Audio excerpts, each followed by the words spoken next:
Hello Rohan, welcome to electrical engineering skills. आज के session में हम लोग पीजीसीएल का रिसेंट में जो पेपर हुआ था वो हम लोग डिस्कस करने वाले हैं। डिप्लोमा ट्रेनिंग इलेक्ट्रिकल का जो 12 तारीख को क्वेश्चन पेपर पूछा गया था, जो क्वेश्चन पेपर हुआ था, दैट मीन्स 12 मार्च 2022 को जो पेपर हुआ था, अभी रिसेंटली हम लोग कह सकते हैं कि 8 दिन पहले, अगर हम लोग आज की डेट से काउंट करते तो काफ़ी इंपॉर्टेंट क्वेश्चन इसमें पूछे गए थे और हम लोग कह सकते हैं कि मॉडरेट लेवल के क्वेश्चन इसमें देखने को मिले।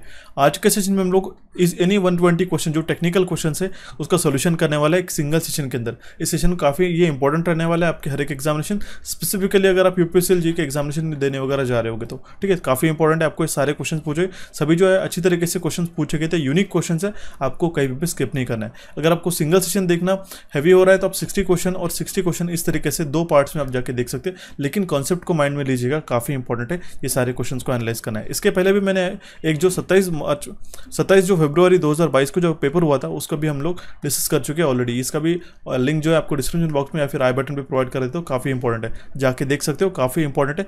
आपके 2022 में जो भी एग्जामिनेशन शेड्यूल है उसके लिए काफ़ी ज़्यादा ही फायदेमंद रहने वाला है। एनईआर रीजन का पेपर है और आज का जो पेपर है आप देख सकते हो एनआर2 का जो अभी रिसेंटली 8 दिन पहले 12 मार्च को जो पेपर हुआ था वो हम लोग डिस्कस करने वाले हैं। काफ़ी इंपॉर्टेंट रहने वाला है, ठीक है, इसको कहीं पे स्किप मत कीजिएगा। सो देखते हैं हमारा क्वेश्चन नंबर 1। ओके, सीधा हम लोग क्वेश्चन से शुरुआत करते हैं। 120 क्वेश्चन है, हम लोग थोड़ा सा क्विकली सॉल्व करने की कोशिश करेंगे, इसलिए हम लोग थोड़ा सा फास्ट में ये सेशन कवर अप करेंगे, ठीक है। बट जहाँ जहाँ इंपॉर्टेंट चीज़ है मैं आपको सारी चीज़ें बताने वाला है, सिर्फ क्वेश्चन का लेवल देख लीजिए और किस तरीके से क्वेश्चन उन्होंने घुमा फिरा के पूछे ये आपको एनालाइज करना है, ठीक है। यहाँ पे क्या है हमारे पास, सबसे पहला question, select the odd power plant from the following considering the capability to generate at predictable time. अभी आपको यहाँ पे इंग्लिश, इसको सबसे इंपॉर्टेंट मैं एक चीज़ मानता हूँ कि इस तरीके से जो पेपर्स पूछे जाते हैं घुमा फिरा के, इसमें जो लैंग्वेज को किस तरीके से अंडरस्टैंड करना यही इंपॉर्टेंट रहता है। यहाँ पे आप देखा क्या इन्होंने क्या पूछा गया कि ऐसा हमें ऑड पावर प्लांट चूज करना है इन चारों पावर प्लांट में से जिसके पास कैपेबिलिटी है जनरेट करने के लिए पावर एट प्रेडिक्टेबल टाइम, हम लोग जब चाहे तब उसका जनरेट कर सके। इस तरीके से हमने यहाँ पे क्वेश्चन में पूछा गया है, ठीक है। तो ऐसा कौन सा पावर प्लांट है? सोलर पावर प्लांट में कर सकते हैं क्या? ऐसा नहीं। सोलर पावर प्लांट प्रेडिक्टेबल है क्या? नहीं। हम लोग नहीं कह सकते कि कब हमारे पास में शेडिंग होता है, दैट मीन्स कब हमारे पास में धूप आती है और कब हमारे पास में छाव आती है, ठीक है, ये प्रेडिक्टेबल नहीं है। विंड पावर प्लांट भी प्रेडिक्टेबल नहीं, क्योंकि हमें नहीं पता विंड किस तरीके से कब फ्लो हो सकती है, ठीक है। और थर्मल पावर प्लांट ये हम लोग कह सकते हैं कि प्रेडिक्टेबल टाइम पे हम लोग पावर जनरेट कर सकते हैं। हालांकि टाइडल में भी ये टाइड्स के ऊपर डिपेंड करता है, ध्यान में रखना होगा। ऑप्शन सी इस क्वेश्चन का करेक्ट आंसर आ जाएगा, ठीक है। इस तरीके से क्वेश्चंस में जो लैंग्वेज यूज़ की जाती है और जो वोकैबुलरी इसमें यूज़ की जाती है, इसमें हम लोग काफ़ी कबार कंफ्यूज हो जाते हैं, ठीक है। तो ध्यान में रखना होगा, ऑप्शन सी इस क्वेश्चन का करेक्ट आंसर आ जाएगा। नेक्स्ट क्वेश्चन क्या है, which of the following is not a atomic fuel. इनमें से जो फ्यूल बताए गए, ठीक है, इसमें से एक एटॉमिक फ्यूल कौन सा नहीं है, ऐसा क्वेश्चन में पूछा गया। सिंपल है, कैडमियम, प्लूटोनियम, यूरेनियम और थोरियम। तो हमारा ऑप्शन ए जो है इस केस में करेक्ट आंसर आ जाएगा, ये हमारा ऑटोमेटिक फ्यूल नहीं है, ठीक है। कैडमियम रॉड जो इंसर्ट किया जाता है न्यूक्लियर रिएक्टर के अंदर टू एब्जॉर्ब एक्स्ट्रा न्यूक्लियॉन्स, ठीक है, nucleons at any keep the nuclear reaction at ratio 1:1 and also keep the reaction stable. तो इसका ये करेक्ट स्टेटमेंट है, तो इसका करेक्ट आंसर क्या आ जाएगा? ऑप्शन ए, कैडमियम जो है हम लोग एटॉमिक फ्यूल करके यूज नहीं करते, ठीक है। नेक्स्ट क्वेश्चन है हमारे पास में, which of the following devices distributes filters और transforms the light emitted from the one और मोर लैम्प। क्वेश्चन में क्या पूछा गया कि इसमें से कौन सा डिवाइस है जो डिस्ट्रीब्यूट करता है, फिल्टर करता है और ट्रांसफॉर्म करता है जो लाइट इमिट होती है 1 या 2 लैम्प से, ठीक है, उसको हम लोग कहते हैं ल्यूमिनेयर, ठीक है। ध्यान में रखिएगा, ल्यूमिनेयर इस क्वेश्चन का करेक्ट आंसर आ जाएगा। क्वेश्चन काफ़ी कुछ बेसिक्स पूछा गया, लेकिन आप देख सकते हो ल्यूमिनेयर इसका करेक्ट आंसर आ जाएगा, ठीक है, किस तरीके से क्वेश्चन का फ्रेमिंग है करके। नेक्स्ट क्वेश्चन है, देखिए, और इसमें जो न्यूमेरिकल्स पूछे गए, कुछ तो न्यूमेरिकल्स काफ़ी डेप्थ में पूछे गए, इसको आपको ध्यान में रखना होगा, ठीक है। अभी हमारे पास में एक सिर्फ कॉन्सेप्ट के ऊपर क्वेश्चन पूछा गया, उन्होंने डायरेक्टली ये सॉल्व ना करते हुए आपको ऑप्शन से दे दी। क्वेश्चन में क्या पूछा गया, armature of a 3 phase alternator has a 240 slot. जो आर्मेचर है 3 फेज अल्टरनेटर का, उसको कितने स्लॉट्स है? 240 स्लॉट्स है। और आर्मेचर को कितने पोल्स है? 8 पोल्स है। तो हमारा डिस्ट्रीब्यूशन फैक्टर कितना होगा, हमें क्वेश्चन में पूछा गया, ठीक है। डिस्ट्रीब्यूशन फैक्टर क्या होता है? KD is equal to sine of, ठीक है, M beta by 2 and M sine beta by 2, ये ठीक है। तो ये हो गया इसका फॉर्मूला डिस्ट्रीब्यूशन फैक्टर का। मैं डायरेक्टली आपको प्रिंटेड फॉर्मूला दिखा देता हूँ सो दैट आपको अंडरस्टैंडिंग में आसानी हो। तो ये हो गया हमारा फॉर्मूला, इसमें हम लोग वैल्यू सब्स्टिट्यूट करते हैं। अब देखिए हमारे पास में नंबर ऑफ स्लॉट्स बताया गया 240 और नंबर ऑफ पोल्स है 8, ठीक है। M का वैल्यू निकालते हैं, ठीक है। यहाँ पे 3 फेज अल्टरनेटर है। M क्या होता है? पोल्स, स्लॉट्स पर पोल्स पर फेज, ठीक है। तो 240 डिवाइडेड बाय हम लोग क्या करेंगे 3 इंटू 8, इसका जो वैल्यू आ जाएगा ये आएगा हमारा 10। ओके, बीटा का वैल्यू हम लोग निकाल पाएंगे, कितना है 180 डिग्री डिवाइडेड बाय स्लॉट पर पोल। स्लॉट पर पोल कितना है हमारे पास में 240 डिवाइडेड बाय 8, इसका जो वैल्यू आ जाएगा ये आएगा हमारा 6 डिग्री। ठीक है, अब देखिए सारे वैल्यू सब्स्टिट्यूट करना है फॉर्मूला पे। इसमें जो राइट साइड में जो फॉर्मूला बताया K D will be equals to sine of, देखिए एम का वैल्यू कितना है हमारा 10 इंटू बीटा का वैल्यू है 6 divided by 2 divided by M का वैल्यू कितना है फिर से 10 साइन ऑफ, ठीक है 6/2। इसको हम लोग फर्दर सॉल्व करते हैं, 10 into 6 will B 60 divided by 2 will be 30, इसको हम लोग इरेज करके यहाँ पे लिख सकते हैं 30। ओके, और यहाँ पे क्या वैल्यू हो जाएगा 6/2 विल बी 3, दैट मीन्स हमारा कौन सा ऑप्शन करेक्ट आया, ये आया हमारा ऑप्शन बी करेक्ट, साइन 30 देख सकते हैं आप अपॉन 10 साइन 30। इस तरीके से क्वेश्चन इन्होंने पूछ लिए, तो इसका करेक्ट आंसर आ जाएगा ऑप्शन बी। देखते हैं अभी हमारा नेक्स्ट क्वेश्चन नंबर है 5। What is the medium voltage according to the I rules 28। मैंने आपको काफ़ी अच्छे से बताया था गाइस, आई रूल्स का जो हमने पीडीएफ अपलोड करके रखा था, और इसका जो सेशन भी है आई रूल्स 1956 का, उसको जाके देखिएगा, काफ़ी इंपॉर्टेंट रूल्स पूछे गए। आजकल पीजीसीएल में भी ये सारे क्वेश्चन पूछने लग गए। ठीक है, तो what is the medium voltage according to the I rule 28। मैंने सबसे स्टार्टिंग में ये बताया था कि जो वोल्टेज हमारा एक्सीड नहीं करता 650 वोल्ट अंडर नॉर्मल कंडीशन, उसको हम लोग कहते हैं मीडियम वोल्टेज। ठीक है, ध्यान में रखना होगा, ऑप्शन सी इस क्वेश्चन का करेक्ट आंसर आ जाएगा। सो देखते हैं हमारा नेक्स्ट क्वेश्चन। एक इंडक्टर है having an inductance of 0.14 Henry, एक हम लोग डेली साइमल्टेनियसली सॉल्व करते चलते। इंडक्टेंस है हमारे पास में 0.14 हेनरी का। ठीक है, इसके बाद में रेजिस्टेंस कनेक्टेड है, इसके पास में 6 ओम्स का।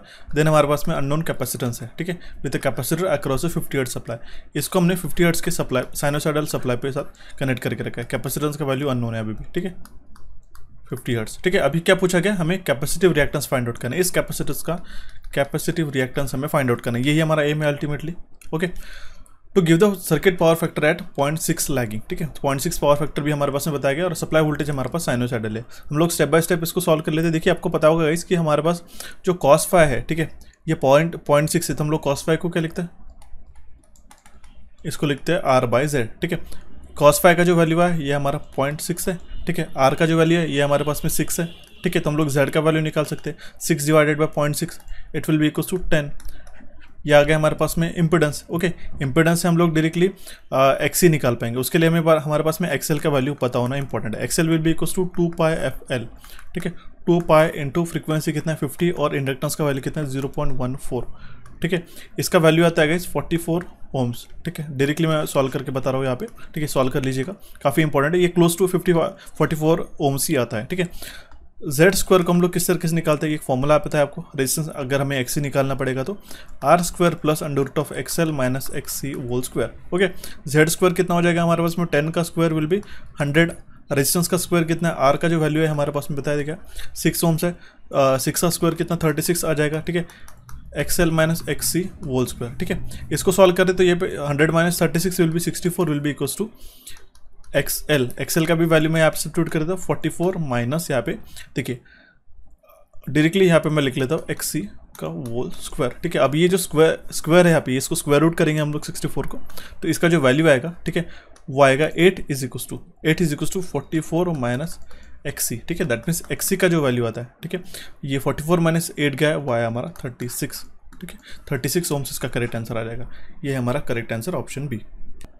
सो देखते भी हमारा next question, which of the following statement is not true for cause या फिर effect of the hunting in a synchronous motor. देखिए सिंक्रोनस मोटर में जो हंटिंग इफेक्ट होता है, उसके लिए इसमें से जो स्टेटमेंट बताया कि इसमें से कौन सा कॉज नहीं है, किसका कारण नहीं है, और उसका इफेक्ट नहीं है, परिणाम भी नहीं, ये हमें क्वेश्चन में पूछा गया है। ठीक है, तो हम लोग 1 बाय 1 देख लेते हैं। Hunting increases the possibility of resonance, ये स्टेटमेंट हमारा करेक्ट है। Load containing harmonic torque is not the cause of hunting, यहाँ पे क्या पूछा गया, जो जिस लोड में हार्मोनिक टॉर्क रहता है वो उसका कारण नहीं है हंटिंग का, यहाँ पे नॉट बोला गया है, इसी के कारण ये इनकरेक्ट हो जाएगा। ठीक है, is the cause of hunting अगर रहता है तो ये स्टेटमेंट जो है वो करेक्ट रह सकता था। ठीक है, ऑप्शन बी इस क्वेश्चन का करेक्ट आंसर आ जाएगा। ठीक है, तो ऑप्शन बी इस क्वेश्चन का करेक्ट आंसर आ जाएगा। सो देखते हैं हमारा next question. Stray load losses in motor vary according to the square of load current are caused by the leakage flux induced by the load current in a laminations and accounts for 4 to 5% of total losses. What is the way to reduce these losses? यहाँ पे सीधा सीधा यहाँ पे question में पूछा क्या, ये जो बाकी की 3 लाइन से आपको कंफ्यूज करने के लिए बोले कि हालांकि वो मीनिंगफुल लाइन्स है, लेकिन उन्होंने क्या बोला कि स्ट्रे लोड लॉसेज जो रहते हैं मोटर में वो रहते हैं, वो वैरी करते हैं according to the square of load current, ठीक है, और जो होते हैं due to leakage fluxes induced by load currents in laminations and accounts for 4 to 5% of total losses. Total losses के 4 to 5% रहते हैं. इसको रिड्यूस करने का क्या ये आसान तरीका है, हमें क्वेश्चन में पूछा गया. इसमें से what is the way to reduce this losses, क्या इसको किस तरीके से हम लोग इसको रिड्यूस कर सकते हैं, क्वेश्चन में पूछा गया. तो यहाँ पे क्या बोला गया, इसका करेक्ट आंसर क्या आ जाएगा मैं आपको बताता हूँ. By carefully selection of slot, tooth slot geometry and air gap. That means by careful selection of slot numbers, tooth slot geometry and air gap. इस एक कारण हम लोग काफ़ी हद तक स्ट्रे लोड लॉसेस को रिड्यूस कर सकते हैं. इसलिए इसका करेक्ट आंसर आ जाएगा ऑप्शन है. अब देख सकते हो क्वेश्चन का पैटर्न किस तरीके से क्वेश्चन में पूछा गया कि उन्होंने स्टेटमेंट बता दिया, ठीक है, और यहाँ पे पूछा गया कि किस तरीके से स्ट्रे लोड लॉसेस को रिड्यूस कर सकते हैं करके, ठीक है. ऑप्शन है इस क्वेश्चन का करेक्ट आंसर आ जाएगा. नेक्स्ट क्वेश्चन है, if the KVAR of an electric circuit is equals to the 0 then the operating power factor of a same circuit equals to what. ठीक है, अगर देखिए केवीआर जो इलेक्ट्रिकल सर्किट का वो 0 है तो हमारा जो ऑपरेटिंग पावर फैक्टर है वो सर्किट का कितना हो जाएगा, 1. काफ़ी सिंपल है, ठीक है. अगर केवीआर का है साइन फाई का जो कंपोनेंट है हमारा, ठीक है, वही अगर हमारा 0 है तो हमारा जो पावर फैक्टर क्या रहता है वो 1 हो जाएगा, ठीक है. ऑप्शन सी इस क्वेश्चन का करेक्ट आंसर आ जाएगा. प्योरली एक्टिव पावर रहेगा हमारे पास में. नेक्स्ट क्वेश्चन है, the given equation represents which of the following. ठीक है, आप देख सकते हो कि किसने कितना डीप में क्वेश्चन उन्होंने पूछ लिया. ये जो यहाँ पे इक्वेशन बताया गया था ये क्या रिप्रेजेंट करता है, ठीक है. ये लैम्बर्ट्स लॉ भी नहीं करता है, लॉ ऑफ सुपरपोजिशन भी नहीं करता है, इक्विलिब्रियम लॉ भी नहीं है, हमारा लैमिस थ्योरम इसका करेक्ट आंसर आ जाएगा ऑप्शन सी. हालांकि ऑलरेडी डिस्क्लोज था आंसर. आप देख सकते हो A by sine alpha is equals to B by sine beta is equals to sine by C by sine sigma, ठीक है, is equals to C by sine gamma, ठीक है. गैमा या alpha beta and this gamma, ठीक है, not a sigma. Option C इस question का correct answer आ जाएगा. देखते हुए हमारा नेक्स्ट, यहाँ पे आप देख सकते हो, यहाँ पे मैंने एक स्टेटमेंट भी मेंशन करके रखा है, Lami's theorem related. When 3 forces acting at a point are in equilibrium each force is proportional to the sine of the angle between the other 2 forces. इसलिए इसका करेक्ट आंसर है ऑप्शन सी. नेक्स्ट क्वेश्चन है हमारा. Next मैं आपको एक चीज़ बताना चाहता हूँ कि अगर आप इन एनएचपीसी, यूपीपीसी और यूपीआरएन DSSS के लिए प्रिपेयर करोगे, एसएससी चाहे वो आरआरबी हो, तो उसके लिए हमने एक non technical advanced marathon upload करके रखी है हमारे कोचिफाई चैनल के ऊपर. उसको आप जरूर जाके देखिएगा. इसका ई बुक भी अवेलेबल है हमारे कोचिफाई के एप्लीकेशन के ऊपर. काफ़ी इंपॉर्टेंट है आपके आने वाले हर एक एग्जामिनेशन के लिए. नॉन टेक की मैराथन है. इसके पहले का जो हमने ई बुक लॉन्च किया था उसका भी एडवांस लेवल का वर्जन है, काफ़ी इंपॉर्टेंट है. इसमें हमारे history, geography, polity, science, GK सारी चीज़ें नए टेबल्स और चार्ट के साथ कवर है. इसको जरूर चेकआउट कीजिएगा. अगर आपको उसको कंप्लीटली सेशन वॉच करना है उसकी भी लिंक मैं आपको डिस्क्रिप्शन बॉक्स में प्रोवाइड करा दूंगा, ठीक है.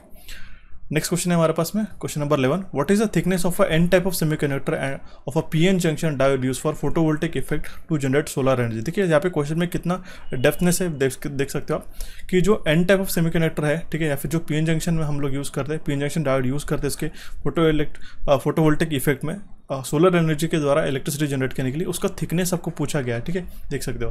तो जो उसका थिकनेस रहता है लेस देन 1 माइक्रोमीटर रहता है, ठीक है. सेवरल माइक्रोमीटर से रह सकता है, इसलिए इसका करेक्ट आंसर आ जाएगा option C, less than 1 micrometre जो थिकनेस रहता है एन टाइप ऑफ सेमीकंडक्टर जो यूज़ किया जाता है फोटोवोल्टिक इफेक्ट के लिए, ठीक है. ऑप्शन सी इस क्वेश्चन का करेक्ट आंसर आ जाएगा. हालांकि इसमें डायरेक्टली बोल सकते हैं कि थिकनेस कितना रह सकता है करके, ठीक है. नेक्स्ट क्वेश्चन है, what type of the converter is shown in the given figure. यहाँ पे कन्वर्टर बताया गया. ये कौन सा कन्वर्टर है, मैंने आपको बताया था कि आपको जो सर्किट डायग्राम्स है उसके जो नाम लिखे रहते हैं नीचे रेफरेंस बॉक्स में, वो भी आपको अच्छी तरीके से पता होना चाहिए. सर्किट को आपको आइडेंटिफाई करते आना चाहिए कि कौन सा सर्किट क्या है करके, ठीक है. तो ये सर्किट आप देख सकते हो, ठीक है.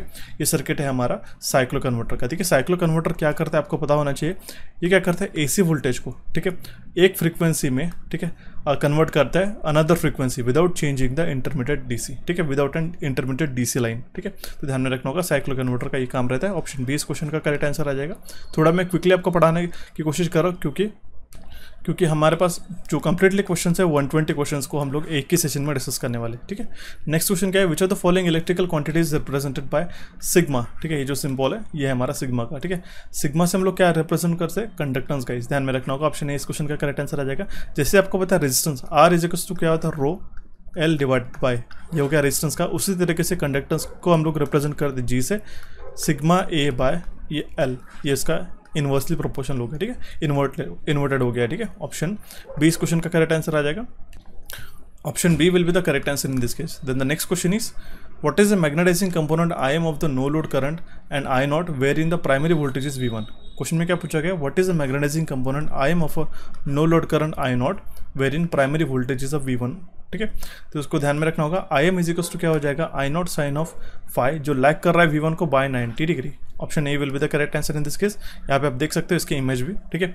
जो आई एम है ये लैग कर रहा है by 90 degree, okay. Option A इस क्वेश्चन का करेक्ट आंसर आ जाएगा V1 बाय 90 डिग्री, ठीक है। यहाँ पे मैं आपके रेफरेंस के लिए बता दे रहा हूँ, हालांकि ऐसा आंसर में नहीं गिवन था, मैं आपको डायरेक्टली बता रहा हूँ, ओके। नेक्स्ट क्वेश्चन है, what is the change called when the pressure and volume of a gas changes but no heat is allowed to enter or leave the gas. इस ऐसे प्रेशर को हम लोग क्या कहते हैं, ऐसे चेंज को क्या कहते हैं कि जहाँ पे हमारे पास में when the pressure and volume of the gas change, pressure भी चेंज हो रहा है और वॉल्यूम भी चेंज हो रहा है गैस का, बट हीट जो है कोई भी एंटर करने के लिए या फिर लीव करने के लिए परमिशन नहीं मिलती गैस की। तो इसको हम लोग कहते हैं एडियाबैटिक चेंज, ठीक है। एडियाबैटिक चेंज हम लोग इसको कहते हैं कि हमारे पास में प्रेशर और वॉल्यूम तो चेंज हो रहा है लेकिन उसका जो हीट है वो एंटर भी नहीं हो पा रहा है और लीव भी नहीं कर पा रहा है, ठीक है। तो ऑप्शन डी इस क्वेश्चन का करेक्ट आंसर आ जाएगा।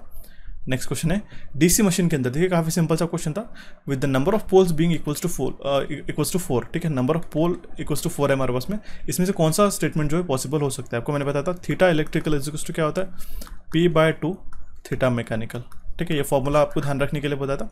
यहाँ पे अगर हमारे पास नंबर ऑफ पोल्स अगर 4 है, ठीक है, 4 को वैल्यू सब्स्टिट्यूट कर दे तो 2 1 2 2 2 4, theta electrical is equals to 2 times of theta mechanical, ठीक है। तो ये इसका करेक्ट आंसर आ जाएगा option B, electrical degree is equals to 2 times of mechanical degree इसका करेक्ट आंसर रहेगा जब हमारे पास में नंबर ऑफ पोल्स रहेंगे 4, ठीक है। नेक्स्ट क्वेश्चन है, which of the following are independent of circuit voltage, इसमें से क्या इंडिपेंडेंट है सर्किट वोल्टेज इसके, ठीक है। सबसे पहले हमारे पास में current, bandwidth, quality factor and resonant frequency, ठीक है। इंडिपेंडेंट है सर्किट वोल्टेज पे, ठीक है। Which of the following are independent of circuit voltage, circuit voltage के क्या इंडिपेंडेंट है, करंट डिपेंडेंट है, bandwidth, quality factor and resonant frequency, ये 3 इंडिपेंडेंट है सर्किट वोल्टेज के, ठीक है। ऑप्शन ए इस क्वेश्चन का करेक्ट आंसर आ जाएगा।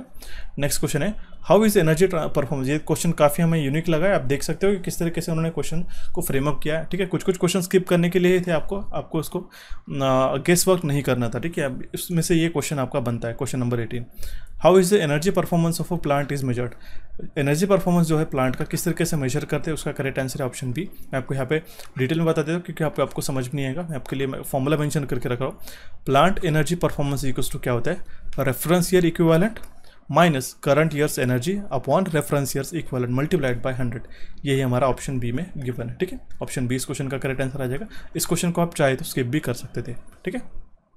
देखते हैं हमारा next question, what is VAWT considering the wind turbine. VAWT मतलब क्या होता है, इसका फुल फॉर्म डायरेक्टली आपको पूछा गया है, उसको हम लोग कहते हैं vertical axis wind turbine. Vertical axis wind turbine ये हो गया हमारा vertical access. 7 is vertical axis wind turbine होता है, मॉडर्न HAWT होता, गिरोमिल या फिर डेरियस VAWT होता है, that means vertical axis wind turbine, ये होते हैं हमारे vertical axis wind turbine. Option B इस क्वेश्चन का करेक्ट आंसर आ जाएगा। नेक्स्ट क्वेश्चन है, ग्रिड कनेक्टेड PV सिस्टम जो है वो हम लोग कनेक्ट करते हैं पब्लिक इलेक्ट्रिसिटी ग्रिड के साथ में वाया सूटेबल, ठीक है। जो भी ग्रिड कनेक्टेड PV सिस्टम्स रहते हैं वो always have an connection to the public electricity grid via suitable inverter, ठीक है। जब भी हमारे पास में अगर हम लोग स्टैंड अलोन हमारे पास में सोलर PV जनरेशन है, ठीक है, तो उसको हम लोग वाया एक इन्वर्टर कनेक्ट करके ही हम लोग हमारे पास ग्रिड के साथ कनेक्ट करके रखते हैं, ठीक है। तो ऑप्शन ध्यान में रखना होगा, पी करेक्ट आंसर आ जाएगा। नेक्स्ट क्वेश्चन है, what is the range of operating power factor for any given RC circuit, ठीक है। कोई भी RC सर्किट के लिए हमारे पास में ऑपरेटिंग पावर फैक्टर कितना रहता है, 0 से लेके 1, सिंपल है गाइस, ध्यान में रखना होगा।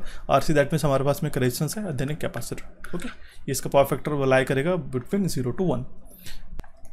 नेक्स्ट क्वेश्चन है हमारे पास में, continuous and uninterrupted availability of energy to a specific country or region, that means continue और बिना रिकवर्ड के जो अवेलेबिलिटी होती है एनर्जी की कोई भी कंट्री को या फिर रीजन को, उसको हम लोग कहते हैं एनर्जी सिक्योरिटी। ऑप्शन डी इस क्वेश्चन का करेक्ट आंसर आ जाएगा। देख सकते हो हम लोग इस तरीके के क्वेश्चंस को डायरेक्टली ऑप्शंस को एलिमिनेट करके भी सॉल्व कर सकते हैं। अब देख सकते हो एनर्जी कंजर्वेशन हो सकता है क्या नहीं, अगर हम लोग कंटिन्यूसली एनर्जी सप्लाई कर रहे हैं, डेंसिटी भी नहीं होगा, क्वालिटी भी नहीं होगा, इसलिए इसका करेक्ट आंसर आ जाएगा ऑप्शन डी। इस तरीके से आपको एक बार पढ़ के अगर आता है आंसर, उसको मार्क कर लेना है ऑप्शन को एलिमिनेट करते हुए। नेक्स्ट क्वेश्चन है, what is the technical feasibility of priority C as पर the project priority guidelines of energy conservation measure. काफ़ी सारे यूनिक क्वेश्चंस आपको लग रहे होंगे गाइस इस PGCL के पेपर में, इसलिए हमने इसको मॉडरेट लेवल पे नाम दे के रखा है, ठीक है।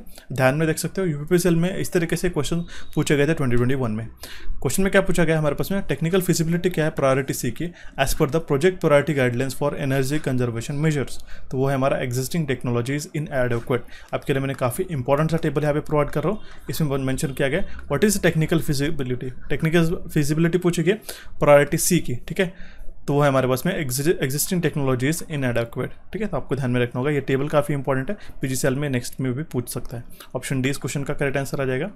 नेक्स्ट क्वेश्चन है find the current in the circuit which supplies an active power of 600 watts and reactive power of 800 VAR if the applied voltage is 200 volts. काफ़ी सिंपल है गाइस, ठीक है। देखिए हम लोग इसका reactive power by real power निकाल सकते हैं, ठीक है। दैट मीन्स हमारे पास में जो tan phi, देखिए हम लोग सबसे पहले तो tan phi का वैल्यू निकालने के लिए कोशिश करेंगे, ठीक है। tan phi का वैल्यू क्या हो जाएगा, वो है हमारा x/r, ठीक है। x क्या है हमारे पास में रिएक्टेंस है और r क्या है हमारे पास में रेजिस्टेंस, ठीक है। तो x/r का जो वैल्यू रहेगा, x का वैल्यू कितना है हमारे पास में, या फिर मैं आपको इस तरीके से भी बता सकता हूँ reactive power upon real power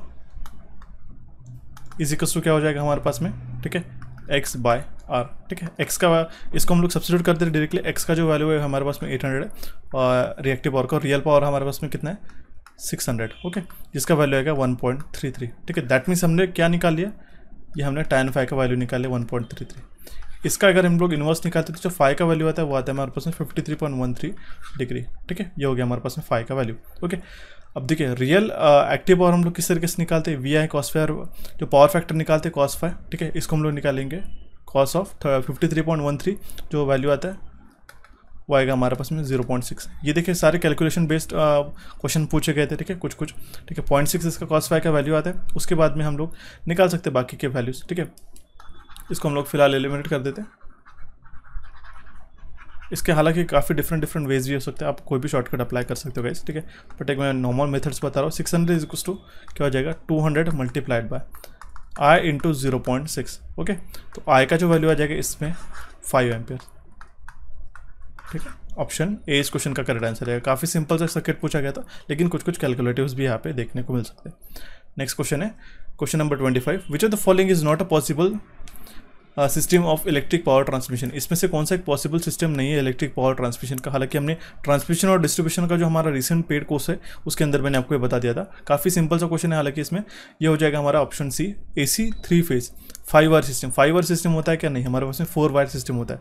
3 phases रहते हैं हमारे पास में R Y B और एक फोर्थ जो रहता है वो रहता है हमारा न्यूट्रल। 3 फेज 4 वायर डिस्ट्रीब्यूशन, ठीक है, AC 3 फेज 4 वायर डिस्ट्रीब्यूशन हम लोग उसको कहते हैं, ठीक है। यहाँ पे लेकिन 5 बोला गया था कि पॉसिबल सिस्टम नहीं है, इसलिए इसका करेक्ट आंसर आ जाएगा ऑप्शन सी।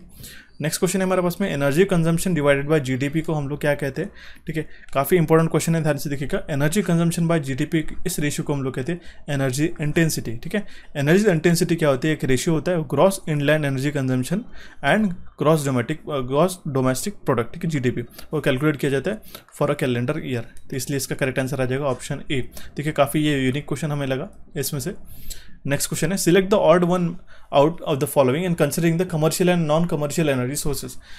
कमर्शियल और नॉन कमर्शियल एनर्जी सोर्सेज को कंसिडर करते हुए ऑड मैन आउट निकालना है, ठीक है। तो वो हो जाएगा हमारे पास में biomass, electricity, natural gas and oil में से हमारे पास में बायोमास से डिफरेंट हो जाएगा, ठीक है।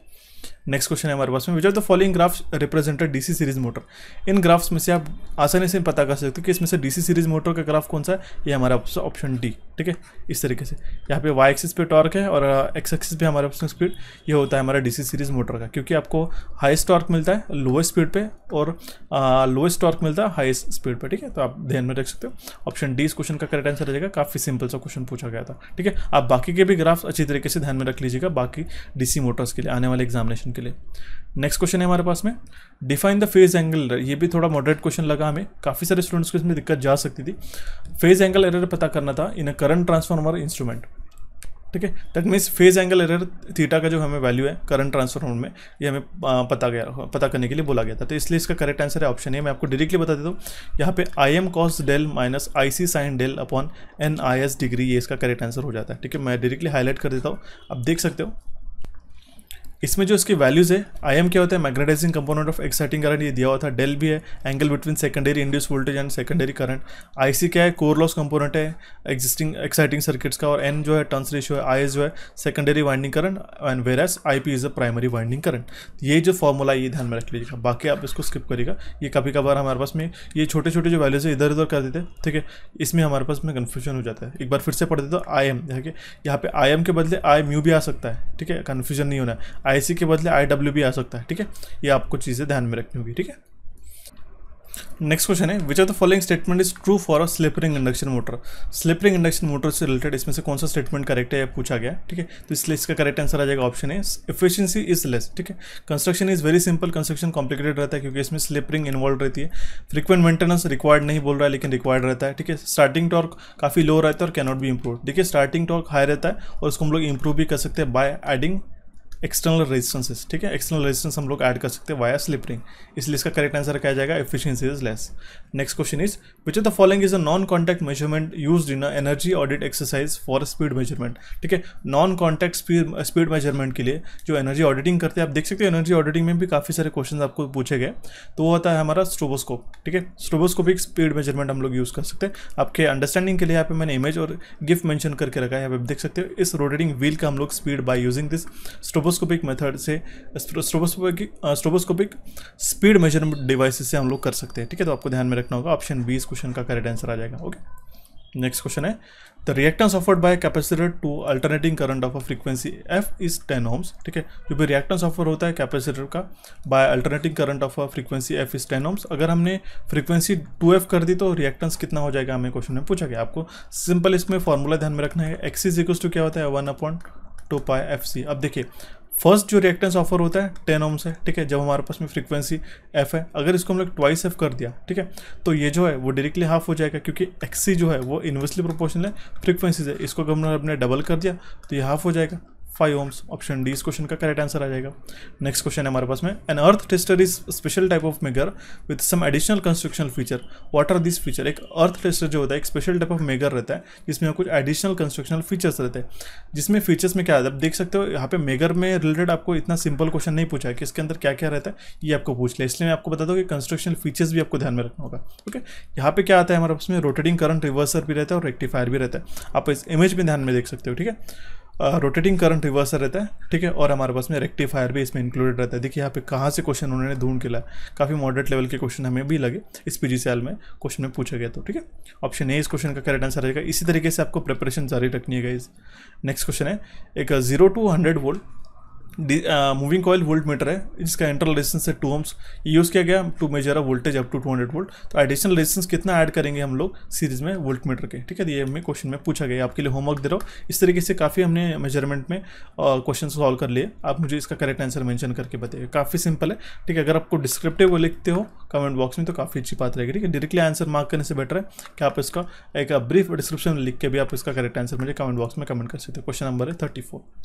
नेक्स्ट क्वेश्चन है हमारे पास में, which of the following logic gates are called as universal gate. काफ़ी सिंपल सा क्वेश्चन है, हमने काफ़ी बार पढ़ लिया। यूनिवर्सल गेट्स होते हैं हमारे नैंड और नॉर, क्योंकि नॉर और नैंड गेट्स को ही मिलाते हुए हम लोग बाकी जैसे कि और नॉट एंड बाकी कोई भी गेट हम लोग एक्स और एक्स नॉर गेट को कंस्ट्रक्ट कर सकते हैं। इसीलिए हम लोग कहते हैं उसको यूनिवर्सल, क्योंकि यूनिवर्सल इसलिए क्योंकि इसको मिलाते हुए हम लोग बाकी के गेट्स को भी कंस्ट्रक्ट कर सकते हैं। ओके, नेक्स्ट क्वेश्चन है हमारा क्वेश्चन नंबर 36। यहाँ पे जो इमेज बताई गई है, ठीक है, एक साइड में हमारे पास में वोल्टेज और एक साइड में हमारे पास में करंट एक्स एक्सिस पे, और यहाँ पे स्ट्रेट लाइन है, ठीक है। ये कौन सा सोर्स है या फिर क्या है हमें पूछा गया, तो ये है गाइस आइडियल वोल्टेज सोर्स। देखिए आइडियल वोल्टेज सोर्स क्या होता है कि वहाँ पे कोई भी हमारे पास में ड्रॉप देखने को नहीं मिलता। अगर यहाँ पे इस तरीके से ड्रॉप रहता था, ठीक है, तो हम लोग कह सकते हैं उसको प्रैक्टिकल वोल्टेज सोर्स, ठीक है। बट यहाँ पे कोई भी ड्रॉप देखने को मिलता है क्या वोल्टेज में, voltage is consistently constant. Okay, that means देखिए, और इसका जो इंटरनल रेजिस्टेंस रहता है वो कितना होता है आपको पता है, 0 रहता है गाइस, ठीक है। उसी तरीके से आइडियल करंट सोर्स का इंटरनल रेजिस्टेंस कितना रहता है ये मुझे कमेंट बॉक्स में मेंशन करके बताइएगा। ऑप्शन डी इस क्वेश्चन का करेक्ट आंसर आ जाएगा। नेक्स्ट क्वेश्चन है, शॉर्ट पिच सिंक्रोनस मशीन के लिए जो distribution factor multiplied by pitch factor कितना रहता है, ठीक है, वो ऑलवेज लेस देन 1 रहता है गाइस, ध्यान में रखना होगा।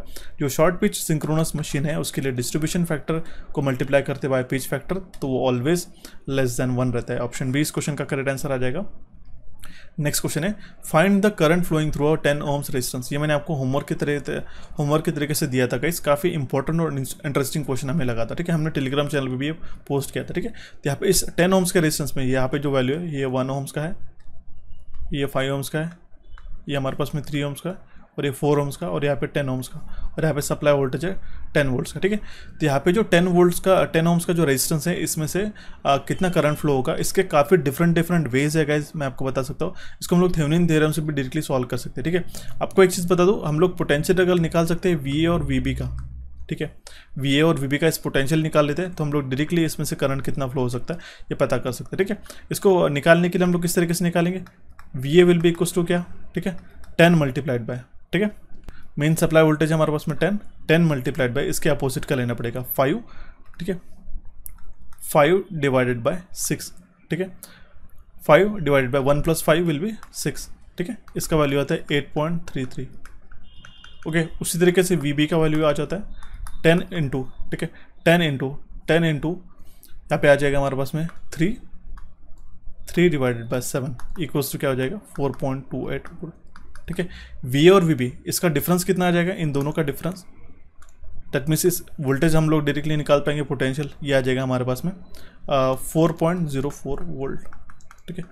दैट मीन्स ये वी ए और वी बी का जो पोटेंशियल आ जाएगा ये आएगा हमारा 4.04 volts. Okay, R T H का भी वैल्यू निकाल सकते हैं, इसके लिए हम लोग क्या करेंगे, इस वोल्टेज सोर्स को शॉर्ट सर्किट कर देंगे, ठीक है, इस वोल्टेज सोर्स को हमने शॉर्ट सर्किट कर दिया, ठीक है, तो इसके कारण क्या हो जाएगा, और इसको हम लोग रिमूव कर देंगे पर्टिकुलरली।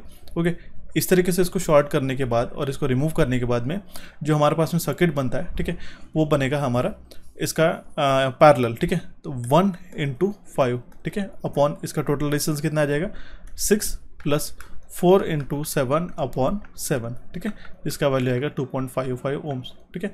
हमारे पास में आरटीएच का वैल्यू आ गया, ठीक है, और इसके अक्रॉस का जो वोल्टेज है वो भी हमारे पास में आ गया, ठीक है, तो करंट निकाल पाएंगे 4.04 डिवाइडेड बाय, अब देखिए टोटल रेजिस्टेंस हमें ऐड करना पड़ेगा, ये ऐड करके, ऐसा नहीं कि हमने 2.55 ले लिया, क्योंकि हमारा थेवेनिन सर्किट के इस तरीके से बनता है, ये हो गया हमारा वोल्टेज सोर्स आरटीएच और ये हमारा लोड हो गया, ठीक है, ये लोड है हमारे पास में 10, ये 2.5 है, ठीक है, तो हमें 2.5 भी ऐड करना पड़ेगा, तो 12.5 से डिवाइड करना पड़ेगा, इसका जो वैल्यू आता है वो आता है हमारा 0.32 एम्पियर्स का। देख सकते हो कितना टाइम कंज्यूमिंग सा क्वेश्चन लगा रहा था, ठीक है। ऑप्शन डी इस क्वेश्चन का करेक्ट आंसर आ जाएगा। नेक्स्ट क्वेश्चन है हमारे पास में, which of the following is used to increase the acting head on the water wheel in a hydroelectric power plant. Hydroelectric power plant के अंदर क्या देखिए एक्टिंग हेड को अगर हमें इंक्रीज करना होगा, ठीक है, वाटर व्हील का, तो उसके लिए हम लोग क्या यूज़ करते हैं, उसके लिए हम लोग ड्राफ्ट ट्यूब यूज़ करते हैं, ठीक है, आप देख सकते हो ड्राफ्ट ट्यूब जो है हम लोग इसमें यूज़ करते हैं। ऑप्शन बी इस क्वेश्चन का करेक्ट आंसर आ जाएगा। Draft tube is use to increase the acting head of on the water wheel in a hydroelectric power plant. Okay, option B इस क्वेश्चन का करेक्ट आंसर आ जाएगा। इसी तरीके से मैं आपको जल्दी से जल्दी एक कोर्स लाने की कोशिश करूंगा जनरेटिंग स्टेशन के ऊपर, जिसमें सारे जनरेटिंग स्टेशन के इंपॉर्टेंट क्वेश्चन को डिस्कस करेंगे, ठीक है। ऑप्शन बी इस क्वेश्चन का करेक्ट आंसर आ जाएगा। नेक्स्ट क्वेश्चन है, Which type of connection is used in a transformer to link 3-phase system with a 2-phase system? ऐसा कौन सा कनेक्शन है जिसको हम लोग कहते हैं कि जिसमें हम लोग 3-phase to 2-phase के साथ में सिस्टम में कनेक्शन बना सकते हैं और पावर जो है वो बाई डायरेक्शनल होगा, ठीक है, इधर डायरेक्शन में फ्लो हो सकता है, उसको हम लोग कहते हैं टीटी कनेक्शन या फिर स्कॉट कनेक्शन, ठीक है, यहाँ पे आप देख सकते हो, ठीक है। ये हो गया हमारा 3-phase साइड और ये हो गया हमारी 2-phase साइड, ठीक है, ध्यान में रखना होगा। ऑप्शन डी इस क्वेश्चन का करेक्ट आंसर आ जाएगा। नेक्स्ट क्वेश्चन है, करंट कंट्रोल रेंज जो रहता है एससीआर का वो कितना रहेगा, वो रहेगा बिटवीन 30 से लेके 10 एम्पियर्स तक, 100 एम्पियर्स तक। ऑप्शन डी इस क्वेश्चन का करेक्ट आंसर आ जाएगा।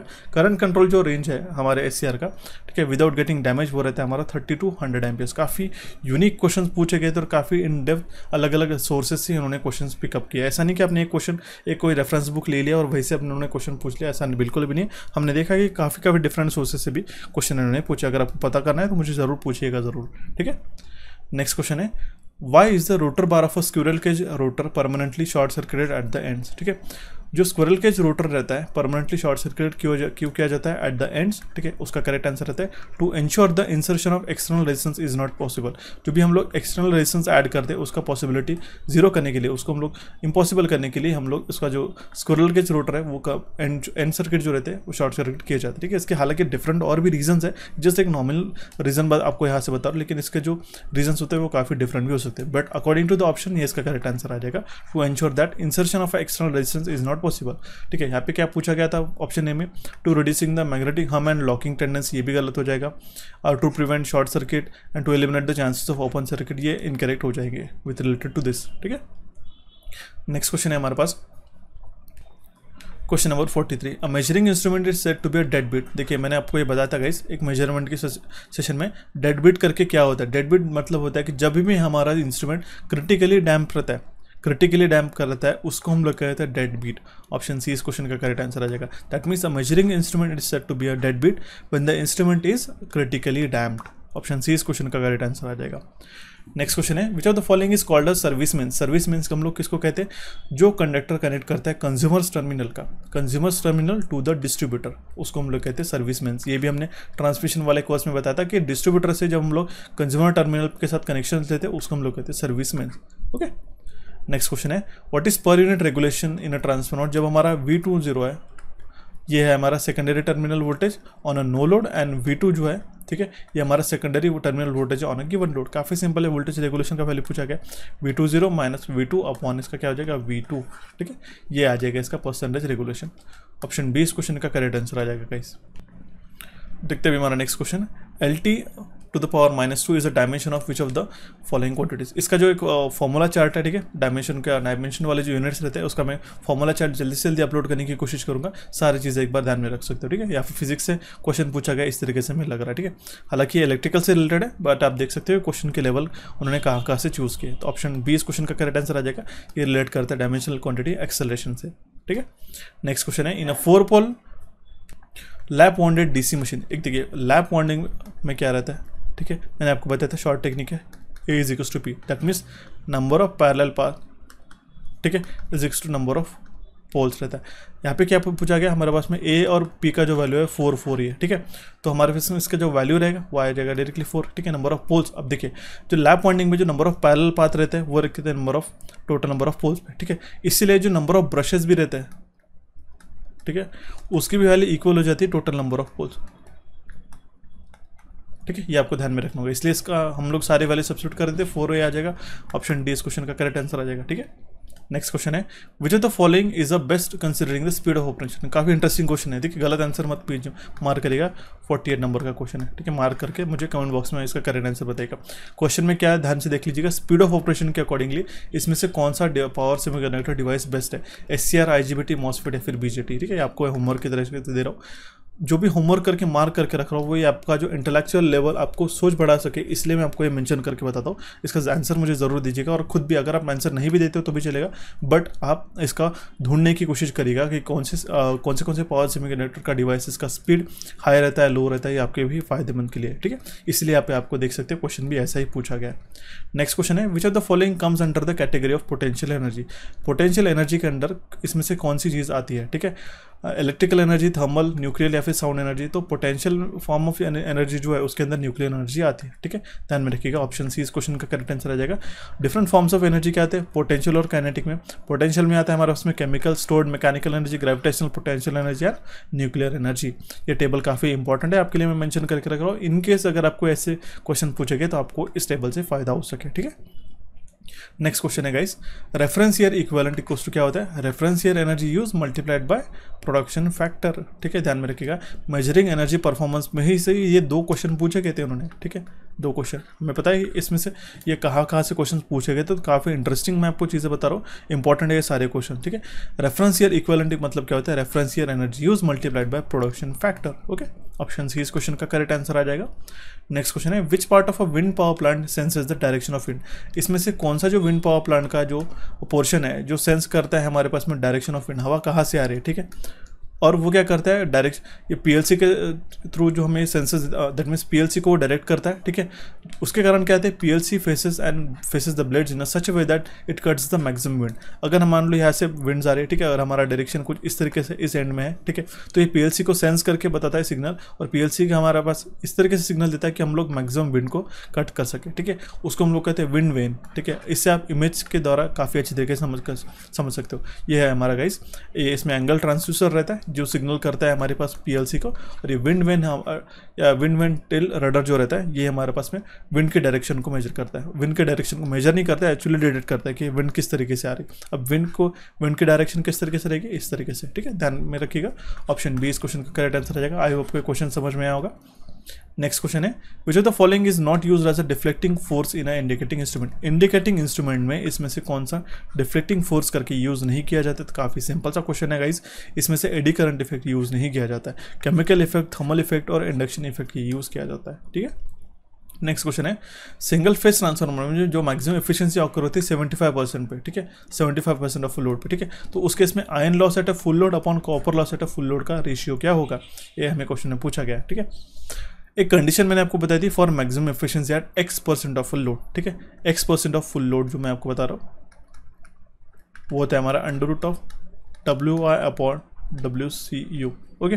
तो इस केस में जो हमारे पास में कंडीशन बताई गई दैट मीन 75% बोला गया है, ओके। 3/4 लोड, 75 को हम लोग क्या लिख सकते हैं 3/4 लोड, तो 3/4 इज इक्वल्स टू क्या हो जाएगा √PI/PCU, ठीक है। या अंडर रूट यहाँ पे अगर चला जाता है तो ये हमारा क्या आ जाएगा 9/16 PI/PCU। दैट मीन्स क्या है, PI क्या है हमारे पास में, आप देखिए देख सकते हो iron loss at full load and copper loss at full load, ठीक है। PCU 9/16 इसका रेशियो आ जाएगा, ओके। ऑप्शन डी इस क्वेश्चन का करेक्ट आंसर रहेगा। 3/4 मार्क करके मत आ जा, गलत हो जाएगा इस केस में, ठीक है। नेक्स्ट क्वेश्चन है identify the type of motor shown in the given figure. काफ़ी आसान सा क्वेश्चन है, 15 सेकंड के 15 से 10 से 15 सेकंड में भी आप इसका आंसर मार्क कर सकते हो, ठीक है। ये होती है हमारी long shunt compound motor. Option C इस क्वेश्चन का करेक्ट आंसर आ जाएगा। देखिए शंट फील्ड जो है ये लॉन्ग शंट है, इसके आर्मेचर और इसकी सीरीज फील्ड में कनेक्टेड है, ठीक है। ठीक है, तो इसलिए इसका करेक्ट आंसर आ जाएगा long shunt compound motor. Short shunt compound motor के अंदर ये कहाँ पे कनेक्ट रहेगा, आप इसको एक बार जाके देख लीजिएगा, काफ़ी सिंपल है, मैंने यहाँ भी बता दिया था। ऑप्शन सी इस क्वेश्चन का करेक्ट आंसर आ जाएगा। नेक्स्ट क्वेश्चन है एक 230 वोल्ट मोटर का आर्मेचर सर्किट रेजिस्टेंस है 0.8 ओम्स का, ठीक है। फुल लोड देखिए क्या बोला गया है, मोटर का फुल लोड आर्मेचर करंट है 25 एम्पियर्स, ठीक है। और उसका अमाउंट ऑफ बैक ईएमएफ पूछा गया। काफ़ी सिंपल से दो मैंने आपको बताए थे फॉर्मूले जनरेटेड ईएमएफ के। क्या होता है EG इज इक्वल्स टू क्या होता है VT plus IA into RA। ये किसके लिए होता है गाइस, ये होता है जनरेटर के लिए, ठीक है। और मोटर के लिए क्या होता है VT इज इक्वल्स टू, ठीक है। या फिर हम लोग लिख सकते हैं डायरेक्टली EG के फॉर्म में बताते हो, EG इक्वल्स टू क्या होता है VT माइनस होता है यहाँ पे IA इंटू RA। अब हमारे पास में क्या है, मोटर का वैल्यू पूछा गया, मैंने आपको डायरेक्टली बता देता हूँ, ठीक है। 230 वोल्ट माइनस हम लोग क्या करेंगे, ठीक है। रेजिस्टेंस है 0.8 ओम्स का, 0.8 मल्टीप्लाइड बाय हम लोग आर्मेचर करंट करते हैं, ठीक है 25 एम्पियर्स, डायरेक्टली इसमें सब्स्टिट्यूट करके। तो 25 का जो 0.8 कितना हो जाएगा, वो हो जाएगा हमारा 20 एम्पियर्स, ठीक है, ठीक है। 20 वोल्ट्स हो जाएगा, ठीक है। 0.8 इंटू 25 विल बी 20, इसमें से जो IA का जो वैल्यू रहेगा, ठीक है। तो हम लोग 230 इसमें 20 माइनस कर लेंगे तो 210 वोल्ट इसका करेक्ट आंसर आ जाएगा। सिंपल है, ठीक है। इस मोटर वाले इक्वेशन में वैल्यू सब्स्टिट्यूट कर सकते हो। नेक्स्ट क्वेश्चन है which of the following type of wiring can not be implemented easily once the construction of a house is completed. इसमें से जो 4 वायरिंग आपकी बताई गई, तो इसमें से कौन सी वायरिंग हम लोग इंप्लीमेंट नहीं कर सकते, वो नहीं कर सकते, मतलब दैट मीन्स हम लोग उसको लगा नहीं सकते जिससे कि हमारा घर कंप्लीट हो जाता है, तो ठीक है। तो वो होती है हमारे पास में concealed conduit wiring. Concealed conduit wiring that means आप जिसको हम लोग कहते हैं कॉमन लैंग्वेज में अंडरग्राउंड वायरिंग, ठीक है, अंडरग्राउंड वायरिंग, ठीक है, उसको हम लोग कहते हैं कंसील्ड कंड्यूट वायरिंग। इसमें can not be implemented easily बोला गया, हालांकि हम लोग कह सकते हैं उसको तोड़ फोड़ करना पड़ेगा। अगर हमने POP कर दिया, ठीक है, अच्छी तरीके से पुटिंग कर दी सीलिंग को प्रॉपरली, ठीक है, तो हमें जो इस तरीके से चैनल बनाने रहते हैं, ठीक है, बिफोर कंस्ट्रक्शन, ठीक है, तो वो हम लोग चैनल को उसको तोड़ फोड़ करने के बाद ही बना सकते हैं। दैट मीन्स क्या पूछा गया, ये कंसील्ड कंड्यूट वायरिंग हम लोग इजीली इंप्लीमेंट नहीं कर सकते हैं, ठीक है। Batten wiring, cleat wiring, surface conduit wiring तो हम लोग आसानी से कर सकते हैं, ठीक है, सिंपल है। नेक्स्ट क्वेश्चन हो जाएगा how is the efficiency of a instrument is calculated. Instrument की एफिशिएंसी किस तरीके से कैलकुलेट कर सकते हैं, हमें क्वेश्चन में पूछा क्या है। तो जो एफिशिएंसी हम लोग कैलकुलेट करेंगे by ratio measuring quantity at a full scale upon power taken by the instrument at full scale. ध्यान में रखिएगा measuring quantity at a full scale upon power taken by the instrument at full scale, इसका correct answer आ जाएगा जो है हमारा option D, ठीक है। ध्यान में रखिएगा गाइस, ठीक है, इंपॉर्टेंट क्वेश्चन था। सो देखते हैं हमारा next question, for which of the following plant is the ratio operating cost by initial cost least. ठीक है, काफ़ी इंटरेस्टिंग सा क्वेश्चन उन्होंने पूछा था कि हमारे पास में ऐसा कौन सा पावर प्लांट है जिसका रेशियो जो रहता है operating cost by initial cost least रहता है। आपने एक चीज़ देखोगे कि जो ऑपरेटिंग कॉस्ट रहता है हाइड्रोइलेक्ट्रिक पावर प्लांट का वो काफ़ी कम रहता है। उसी के साथ अगर हम लोग इसको न्यूमरेटर टू डिनोमिनेटर कंपेयर करेंगे, न्यूमरेटर और डिनोमिनेटर, दैट मीन्स न्यूमरेटर में हमारे पास में ऑपरेटिंग कॉस्ट और डिनोमिनेटर में हमारे पास में इनिशियल कॉस्ट, तो इसकी इनिशियल कॉस्ट, इसकी जो लागत मूल्य है वो भी काफ़ी हाई रहती है और न्यूमरेटर दैट मीन्स इसकी जो ऑपरेटिंग कॉस्ट है वो भी काफ़ी कम रहती है। ठीक है, दैट मीन्स अगर हम लोग कंसिडर कर लेते हैं कि इसका जो कंस्ट्रक्शन कॉस्ट है मान लो ये 1000 रुपीज़ है, एक आर्बिट्री वैल्यू, और उसकी ऑपरेटिंग कॉस्ट ये 1 रुपीज़ के बराबर थी। ये इसका जो रेशियो है ये सबसे लीस्ट रहेगा हमारा हाइड्रोइलेक्ट्रिक पावर प्लांट के लिए। ठीक है, थर्मल पावर प्लांट में, न्यूक्लियर में और गैस में इस तरीके से कंडीशंस नहीं रहेगी। ठीक है, ऑप्शन डी इस क्वेश्चन का करेक्ट आंसर आ जाएगा इस केस में। नेक्स्ट क्वेश्चन है हमारा, एक इंस्ट्रूमेंट है जहाँ पे इंटरनल रेजिस्टेंस है 100 ओम्स का और फुल स्केल करंट है 1 मिली एम्पेयर्स का। ये हमने कन्वर्ट करके रखा है डीसी वोल्टमीटर में with range of 0 to 500 volt. Find the value of the resistance used as a multiplier. ठीक है, यह ऐसा हमें क्वेश्चन में पूछा गया है। इसको हम लोग डायरेक्टली रेशियो के द्वारा भी सॉल्व कर सकते हैं। रेशियो किस तरीके से हो जाएगा, V1 bye V1 by V2, क्योंकि यहाँ पे हमारे पास में पूछा क्या गया, the find the value of resistance use as a multiplier. ठीक है, तो हम लोग डायरेक्टली रेशियो भी लगा सकते हैं, बाकी भी मेथड इसको सॉल्व करने के लिए। V1 by V2 is equal to R1 by R2। ठीक है, तो इस केस में हमारे पास में V1 का जो वैल्यू हो जाएगा, ठीक है, वो कितना हो जाएगा, ठीक है, वो रहेगा हमारे पास में इसका वैल्यू कितना है, 100 ओम्स है।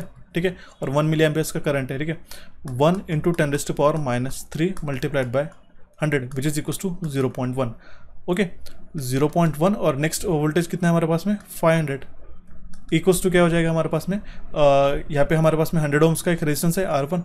ठीक है, हमें एक्सटर्नल रेजिस्टेंस पूछा गया है। ठीक है, तो इसका वैल्यू क्या आ जाएगा, 100 प्लस एक्सटर्नल। ठीक है, एक्स को अब इस एक्स के लिए सॉल्व करते हैं तो उसका जो वैल्यू आता है वो आएगा हमारा ऑप्शन सी।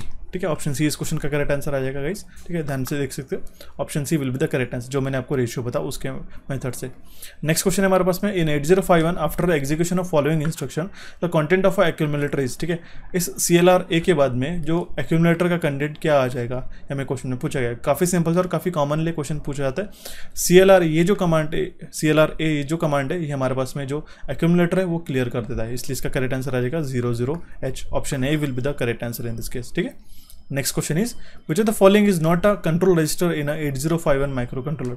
इसमें से कौन सा एक कंट्रोल रजिस्टर नहीं है 8051 माइक्रो कंट्रोलर में, तो है हमारा SP। ठीक है, ऑप्शन डी इस क्वेश्चन का करेक्ट आंसर आ जाएगा। पेरिफेरल कंट्रोल रजिस्टर्स इसमें क्या होता है, PC on, SC on, TC on, TMOD और IN IP। ठीक है, तो ये स्टैक पॉइंटर इसमें से नहीं है 8051 का। ओके, नेक्स्ट क्वेश्चन है हमारे पास, अब question number 62, which of the following is not a part of digital energy meter. Digital energy में इसमें से कौन सा पार्ट नहीं है, मीटरिंग सर्किट रहता है, डिजिटल टू एनालॉग कन्वर्टर भी रहता है, और रियल टाइम क्लॉक, ये तो काफ़ी इंपॉर्टेंट है गाइस। ठीक है, बट इसमें प्रोसेसिंग और कम्युनिकेशन सर्किट नहीं रहता है। ठीक है, ऑप्शन ए इस क्वेश्चन का करेक्ट आंसर आ जाएगा। इसको हम लोग एक्सेप्शन मान सकते हैं, क्योंकि आजकल के जो डिजिटल एनर्जी मीटर है उसमें से हम लोग इंक्लूड भी कर सकते हैं प्रोसेसिंग और कम्युनिकेशन सर्किट, अगर हम लोग नेट मीटरिंग की बातें करते हैं तो। ठीक है, नेक्स्ट क्वेश्चन आ जाएगा हमारा question number 63, minimum anode current which must flow through a SCR in order to stay on initially after the gate signal is removed is known as। that means question में क्या पूछा गया, तो minimum anode current which must flow through the SCR in order to stay on initially after the gate signal is remove. जैसे ही हम लोग gate signal को रिमूव करते हैं तो उसको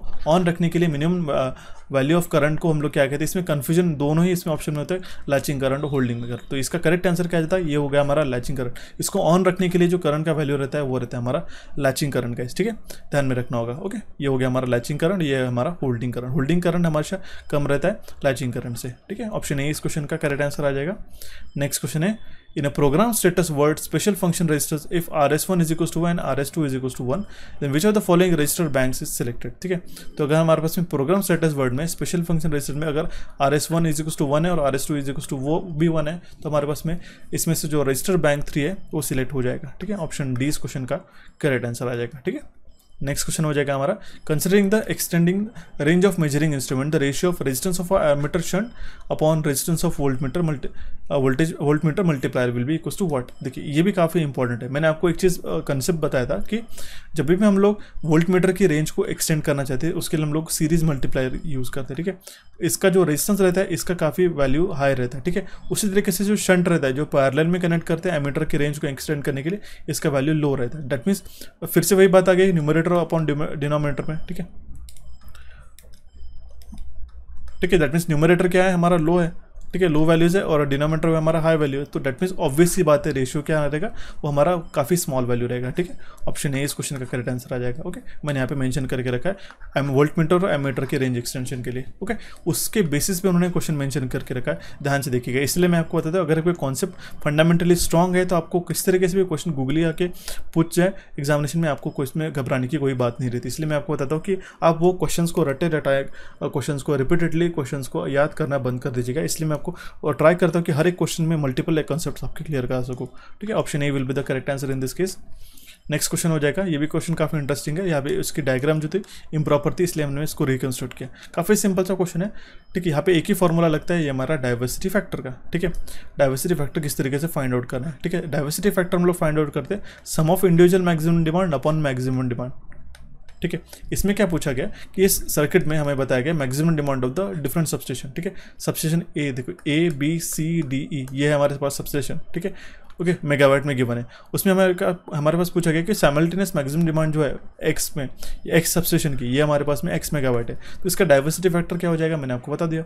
ठीक है, इन सबके addition A B C D E की, ठीक है, अपॉन एक्स, ये मैक्सिमम डिमांड है एक्स की, इसलिए इसका करेक्ट आंसर आ जाएगा option B, A B C D E plus a plus b plus c plus d plus e divided by x. That means option B will be the correct answer in this case. Okay. Next question is, how much is the ripple frequency in a bridge rectifier with respect to the input frequency? ठीक है, ripple frequency क्या होती है bridge rectifier के with respect to the input frequency, वो होती है twice of input। ठीक है, FIN, मैंने आपको ये फंडामेंटल का जो हमने सेशन लिया था इलेक्ट्रॉनिक्स में, उसमें मैंने बताया था आपको। ठीक है, ब्रिज रेक्टिफायर में जो रिपल फ्रीक्वेंसी रहती है वो रहती है twice of the input frequency. Guys, काफ़ी इंटरेस्टिंग क्वेश्चन है। ठीक है, नेक्स्ट क्वेश्चन आ जाएगा हमारे पास में, the status of which of the following motor is similar. इसमें से कौन सा स्टेटर जो है वो सिमिलर रहता है कौन से मोटर का, वो है हमारा इंडक्शन मोटर और सिंक्रोनस मोटर का। ऑप्शन डी इस क्वेश्चन का करेक्ट आंसर जाएगा। इंडक्शन मोटर और सिंक्रोनस मोटर का जो स्टेटर रहता है वो काइंड ऑफ सिमिलर रहता है, बट सिंक्रोनस मोटर में हमारे पास में डीसी एक्साइटेशन रहता है एट रोटर साइड। ठीक है, ऑप्शन डी इस क्वेश्चन का करेक्ट आंसर आ जाएगा। नेक्स्ट क्वेश्चन है हमारे पास में, ये भी मैं आपको होमवर्क के तरीके से दे रहा हूँ, क्योंकि इन्होंने ये, हालांकि हमने डिस्कस कर लिए थे कि आज ही हमने ये क्वेश्चन पूछा था, इसमें से काफ़ी सारे स्टूडेंट ने ऑप्शन बी भी मार्क किया और ऑप्शन डी भी मार्क करके। अब आप खुद फाइंड आउट करिए इसका करेक्ट आंसर क्या है, मैं आपको नेक्स्ट सेशन में इसका आंसर जरूर मेंशन करूंगा। ठीक है, आप खुद इसके लिए पढ़िएगा गाइस, क्योंकि काफ़ी इंटरेस्टिंग और इंपॉर्टेंट कॉन्सेप्ट पूछा गया था। फिर भी हमें टेलीग्राम पे ये देखा कि काफ़ी सारे स्टूडेंट ने ऑप्शन इसका जो बी भी करेक्ट मार्क किया और डी भी करेक्ट मार्क करके रखा। ठीक है, वो इक्वल नंबर ऑफ स्टूडेंट्स, इसलिए आपको बता रहा हूँ कि इसको आपको होमवर्क की तरीके से दे रहा हूँ, आप खुद जाके पढ़िएगा, उसका करेक्ट आंसर मुझे कमेंट बॉक्स में मेंशन करेगा। अगर कोई स्टूडेंट उसको ब्रीफिंग करता है मुझे डिस्क्रिप्शन बॉक्स में, तो I will definitely appreciate that. Next question is, what is the maximum firing angle achievable using resistance capacitance triggering? Resistance capacitance triggering के द्वारा मैक्सिमम फायरिंग एंगल कितना अचीव कर सकते हैं, तो वो है हमारा 180 डिग्री तक अचीव कर सकते हैं। इंपॉर्टेंट क्वेश्चन था, बेसिक सा था। नेक्स्ट क्वेश्चन है हमारा, which of the following part of a single phase induction energy meter is not a direct connection with supply? That means supply के साथ में single phase induction energy meter का कोई डायरेक्ट कनेक्शन नहीं आता है। करंट कॉइल का आता है कि हाँ, पोटेंशियल कॉइल का भी आता है, लेकिन एल्यूमिनियम डिस्क और ब्रेकिंग मैग्नेट का है। एल्यूमिनियम डिस्क और ब्रेकिंग मैग्नेट का आप देख सकते हो कि इसी सप्लाई के साथ कोई डायरेक्ट कनेक्शन आ रहा है क्या, नहीं। इसलिए इसका करेक्ट आंसर आ जाएगा option C, which is both 3 and 4 will not have a direct connection with the supply. So देखते हैं हमारा next question, question number 72। In an induction motor the ratio of power develop by a motor to the air gap power is 0.96, the percentage slip is what? इसका जो percentage slip आएगा वो आएगा हमारा 4%। काफ़ी सिंपल सा, या मैंने आपको रेशियो बताया था, P/PC/PG। ठीक है, इसका रेशियो क्या रहता है, 1:S/1 - इस रेशियो से आप निकाल सकते हो। ठीक है, यहाँ पे हमारे पास क्या बताया गया, ठीक है, काफ़ी बेसिक सा क्वेश्चन है कि देखिए जो रेशियो है, ठीक है, ratio power develop by motor to the air gap power develop by the motor will be equals to क्या हो जाएगा, PG to the air gap power will be equals to PN। ठीक है, अब देखिए रेशियो निकालने के लिए हम लोग क्या करना पड़ेगा, PG का क्या रेशियो है, 1 - S, ओके, अपॉन PN का क्या हो जाएगा 1। दैट मीन्स इसको नहीं भी लिखा तो भी चलेगा। ठीक है, मैं एलिमिनेट कर देता हूँ। इसको किस तरीके से सॉल्व करेंगे, ये जो रेशियो है ये हमारा 0.96 है, is equals to 1 - S।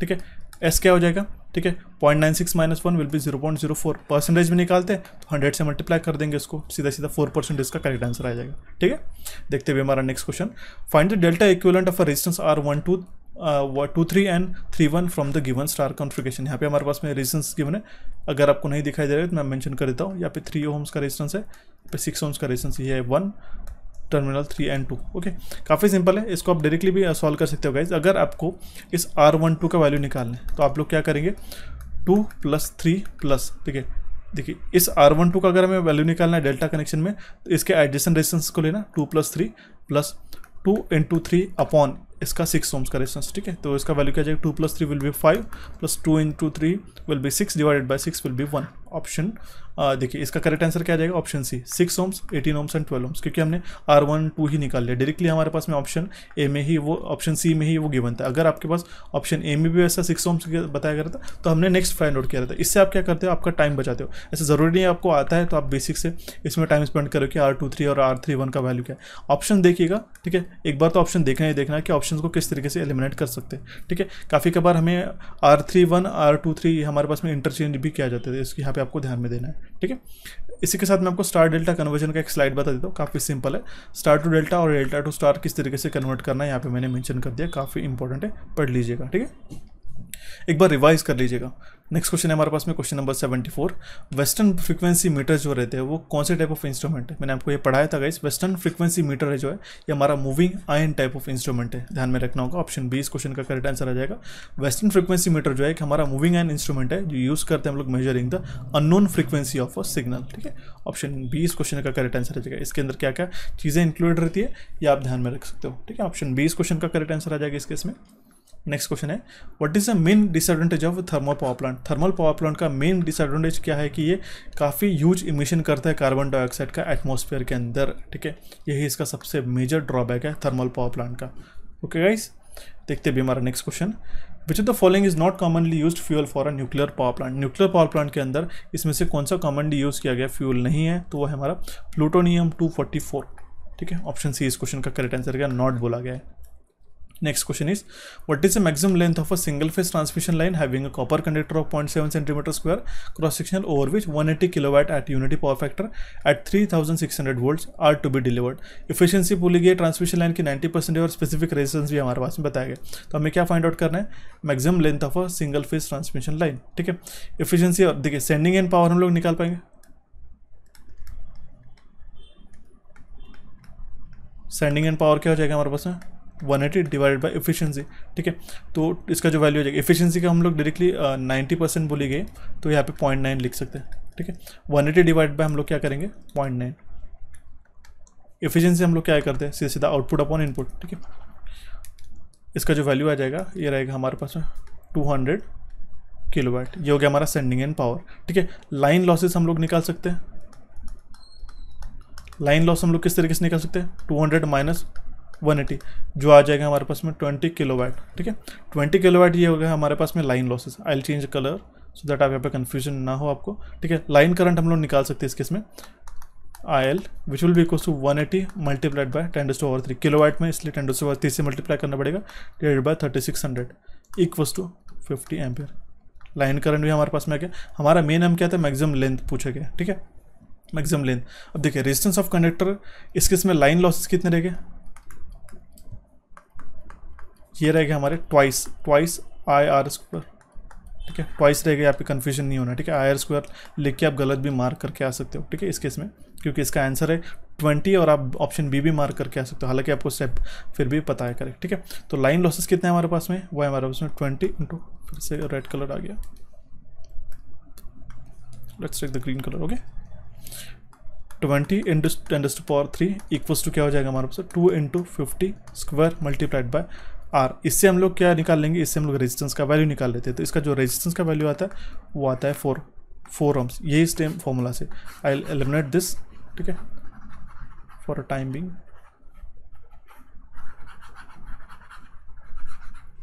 Now it's okay.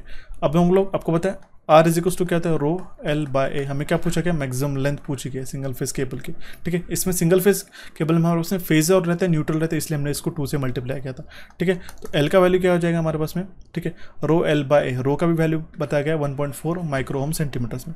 हम लोग वैल्यू क्या लिखेंगे? 4 इंटू 0.7, ठीक है। 4 ये रेजिस्टेंस आ गया, ठीक है।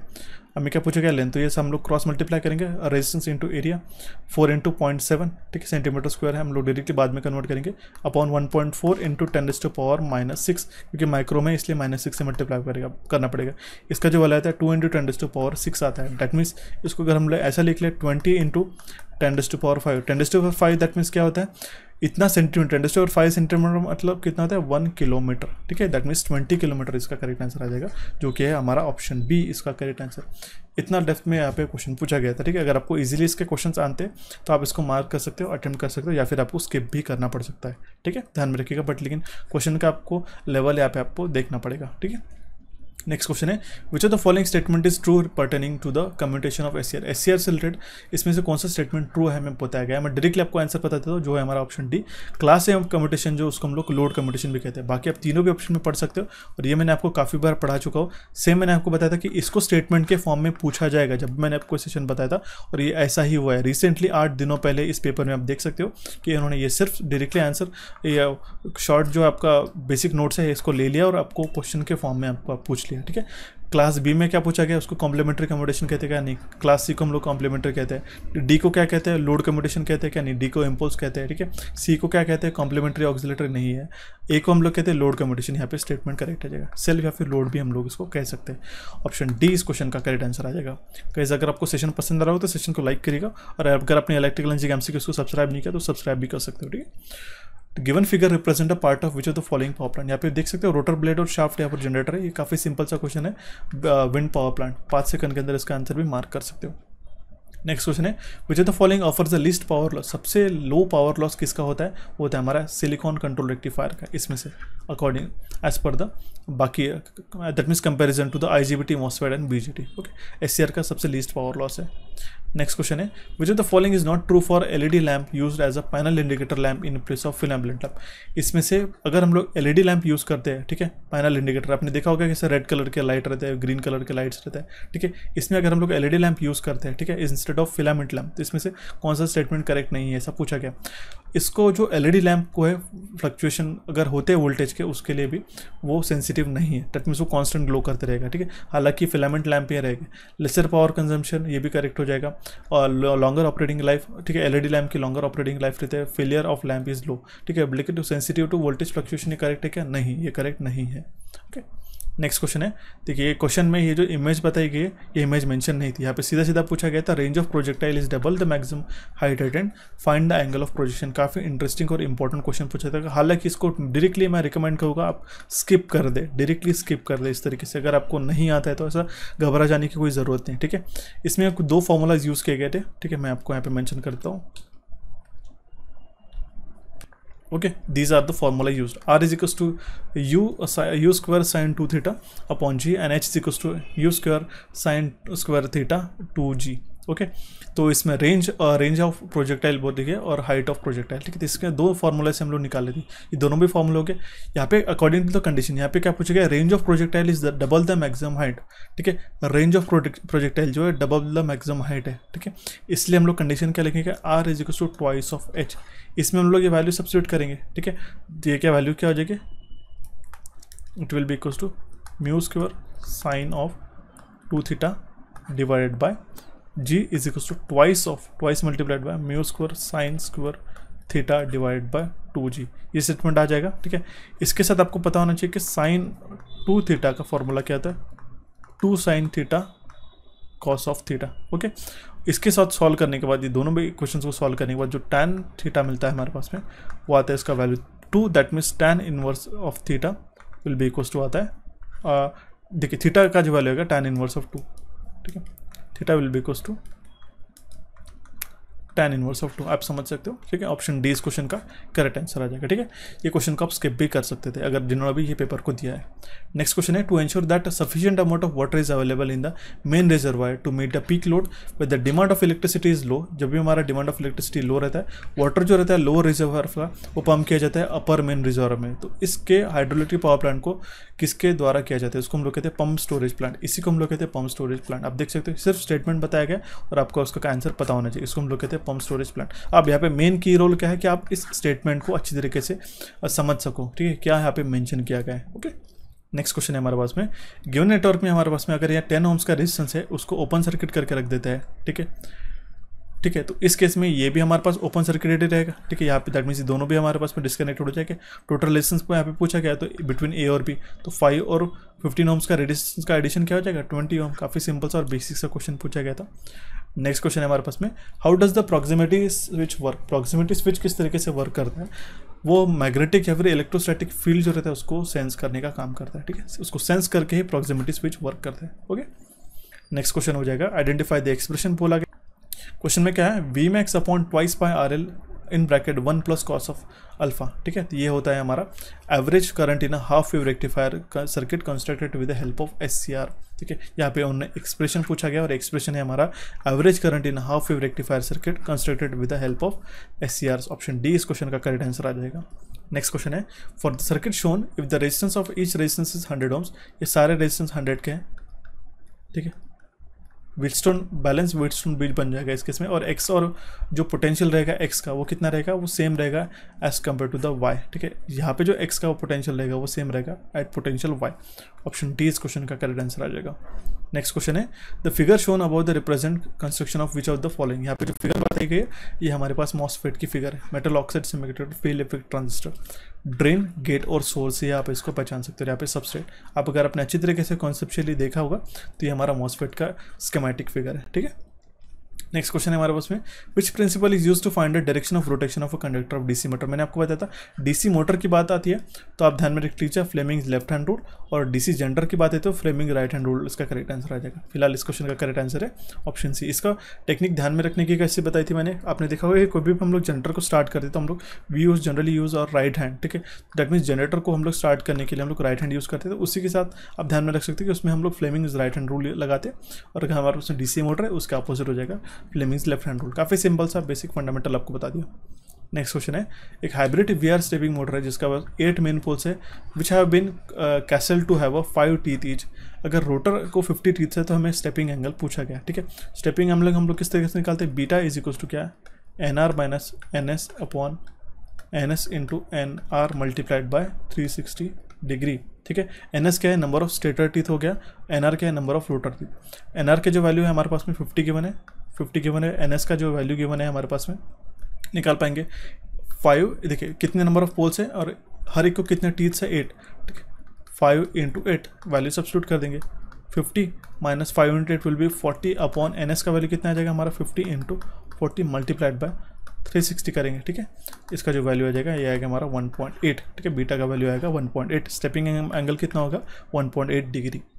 नेक्स्ट क्वेश्चन है हमारे पास में एक 3 फेज 20 हॉर्स पावर 208 वोल्ट्स की हमारे पास में एक 6 pole star connected induction motor है जो डिलीवर करे 15 किलोवाट 5% स्लिप पे। तो कैलकुलेट करना है frequency of the rotor current. काफ़ी सिंपल सा क्वेश्चन है guys. Frequency of rotor current मैंने आपको बताया था ट्वाइस ऑफ सप्लाई फ्रीक्वेंसी, नहीं सॉरी यहाँ पे ये होता है S times of supply frequency, slip times of supply frequency होता है। स्लिप कितना है हमारे पास में, ठीक है 5% स्लिप है, 0.05 मल्टीप्लाइड बाय सप्लाई फ्रीक्वेंसी कितना है 60, ओके। दैट मीन्स इसका करेक्ट आंसर क्या आ जाएगा 3 हर्ट्ज, ठीक है। सिंपल है, स्लिप बताई गई है, ठीक है। यहाँ पे परसेंटेज को हम लोग फ्रैक्शनल में कन्वर्ट करेंगे 0.05 मल्टीप्लाइड बाय 60। 60 क्या है हमारे पास में मेन सप्लाई फ्रीक्वेंसी, इसलिए इसका करेक्ट आंसर आ जाएगा option D. Next question is एक हमारे पास में 40 kVA सिंगल फेज ट्रांसफार्मर है जिसके 901 टर्न्स है प्राइमरी साइड पे और 100 टर्न्स है सेकेंडरी साइड में। प्राइमरी कनेक्टेड है हमारे पास 2000 वोल्ट पे 58 सप्लाई पे। तो हमें डिटरमाइन करना है मैक्सिमम वैल्यू ऑफ फ्लक्स, ठीक है। वैल्यू डायरेक्टली हम लोग लिख लेते हैं। N1 का वैल्यू कितना है 901, N2 का जो वैल्यू है हमारे पास में 100 है, E1 का वैल्यू कितना है हमारे पास 2000 वोल्ट, ठीक है। और E2 का वैल्यू हम लोग निकाल सकते हैं इसी रेशियो से, ठीक है। दैट मीन्स रेशियो क्या बनेगा हमारा, रेशियो भी पता होना ज़रूरी है। E1 upon N1 equals to क्या हो जाएगा E2 अपॉन N2, ठीक है। तो E2 का जो वैल्यू आएगा वो आएगा हमारा 2000 मल्टीप्लाइड बाय 100 डिवाइडेड बाय 901। आप इसको 901 को 900 भी कंसिडर कर सकते हो, इसलिए इसका E2 का जो वैल्यू आएगा वो आएगा 222, ठीक है 222। तो E2 विल भी हम लोग फाइंड आउट करेंगे, ठीक है। E2 किस तरीके से होता है 4.44, ठीक है, F into N2 into 5M, ठीक है। तो E2 का वैल्यू आएगा 222, 4.44 मल्टीप्लाइड बाय फ्रीक्वेंसी कितना है 50 इंटू N2 का वैल्यू कितना है हमारे पास में लाइक यहाँ पे N2 का देखिए 100 है, ठीक है। और यहाँ पे क्या पूछा गया मैक्सिमम वैल्यू ऑफ फ्लक्स, वही हमें फाइंड आउट करना है। तो जो 5M का वैल्यू इसमें से निकल के आता है वो आता है हमारा 0.01 वेबर, ठीक है। आप देख सकते हो एक क्वेश्चन में उन्होंने 2 कॉन्सेप्ट पूछ लिए थे, ठीक है। ऑप्शन सी इस क्वेश्चन का करेक्ट आंसर आ जाएगा। नेक्स्ट क्वेश्चन है guys question number 93। A typical circuit whose parameter changes their value with the change in time temperature and voltage etcetera and is known as. एक typical circuit parameter, एक typical ऐसा circuit है जिसके parameter change होते हैं time के according, temperature change होने के बाद, वोल्टेज के चेंज होने के बाद, उसको हम लोग कहते हैं नॉन लीनियर सर्किट गाइस। ध्यान में रखना होगा, ऑप्शन बी इस क्वेश्चन का करेक्ट आंसर आ जाएगा। नेक्स्ट क्वेश्चन है for the transformer circuit shown if the turns ratio 3:1। काफ़ी इंटरेस्टिंग और इंपॉर्टेंट क्वेश्चन है, आपको नेक्स्ट टाइम में भी आ सकता है। आपको पता होना चाहिए guys maximum power transfer theorem के अकॉर्डिंगली, ठीक है। जो हमारा लोड रेजिस्टेंस होता है वो सोर्स रेजिस्टेंस बन जाता है, ठीक है। तो उस केस में उस कंडीशन पे हमारे पास मैक्सिमम पावर ट्रांसफर होता है, ठीक है। तो अब इस केस में यहाँ पे लोड रेजिस्टेंस कितना है यहाँ पे हमारे पास में 100 ओम्स का, ठीक है 100 ओम्स है, और यहाँ पे 900 ओम्स का, ओके। तो आप देख सकते हैं जब भी हमारा लोड रेजिस्टेंस रेफर होता है प्राइमरी साइड पे, लोड रेजिस्टेंस हमारा प्राइमरी साइड रेफर होता है तो हम लोग n स्क्वायर से इसको मल्टीप्लाई करते हैं, ठीक है। इसका वैल्यू कितना आ जाएगा 100 एन स्क्वायर, ठीक है। Load resistance refer to the primary, ठीक है। और according to the maximum power transfer theorem इसका वैल्यू कितना आ जाएगा 100 एन स्क्वायर, दैट मीन्स हमारा प्राइमरी साइड का रेजिस्टेंस आ जाएगा इज इक्वल टू 900 ओम्स, ठीक है। Load resistance equal to source resistance, ठीक है, इज इक्वल टू 900 ओम्स। तो इसका जो एन का वैल्यू होगा ये हमारा 3, okay.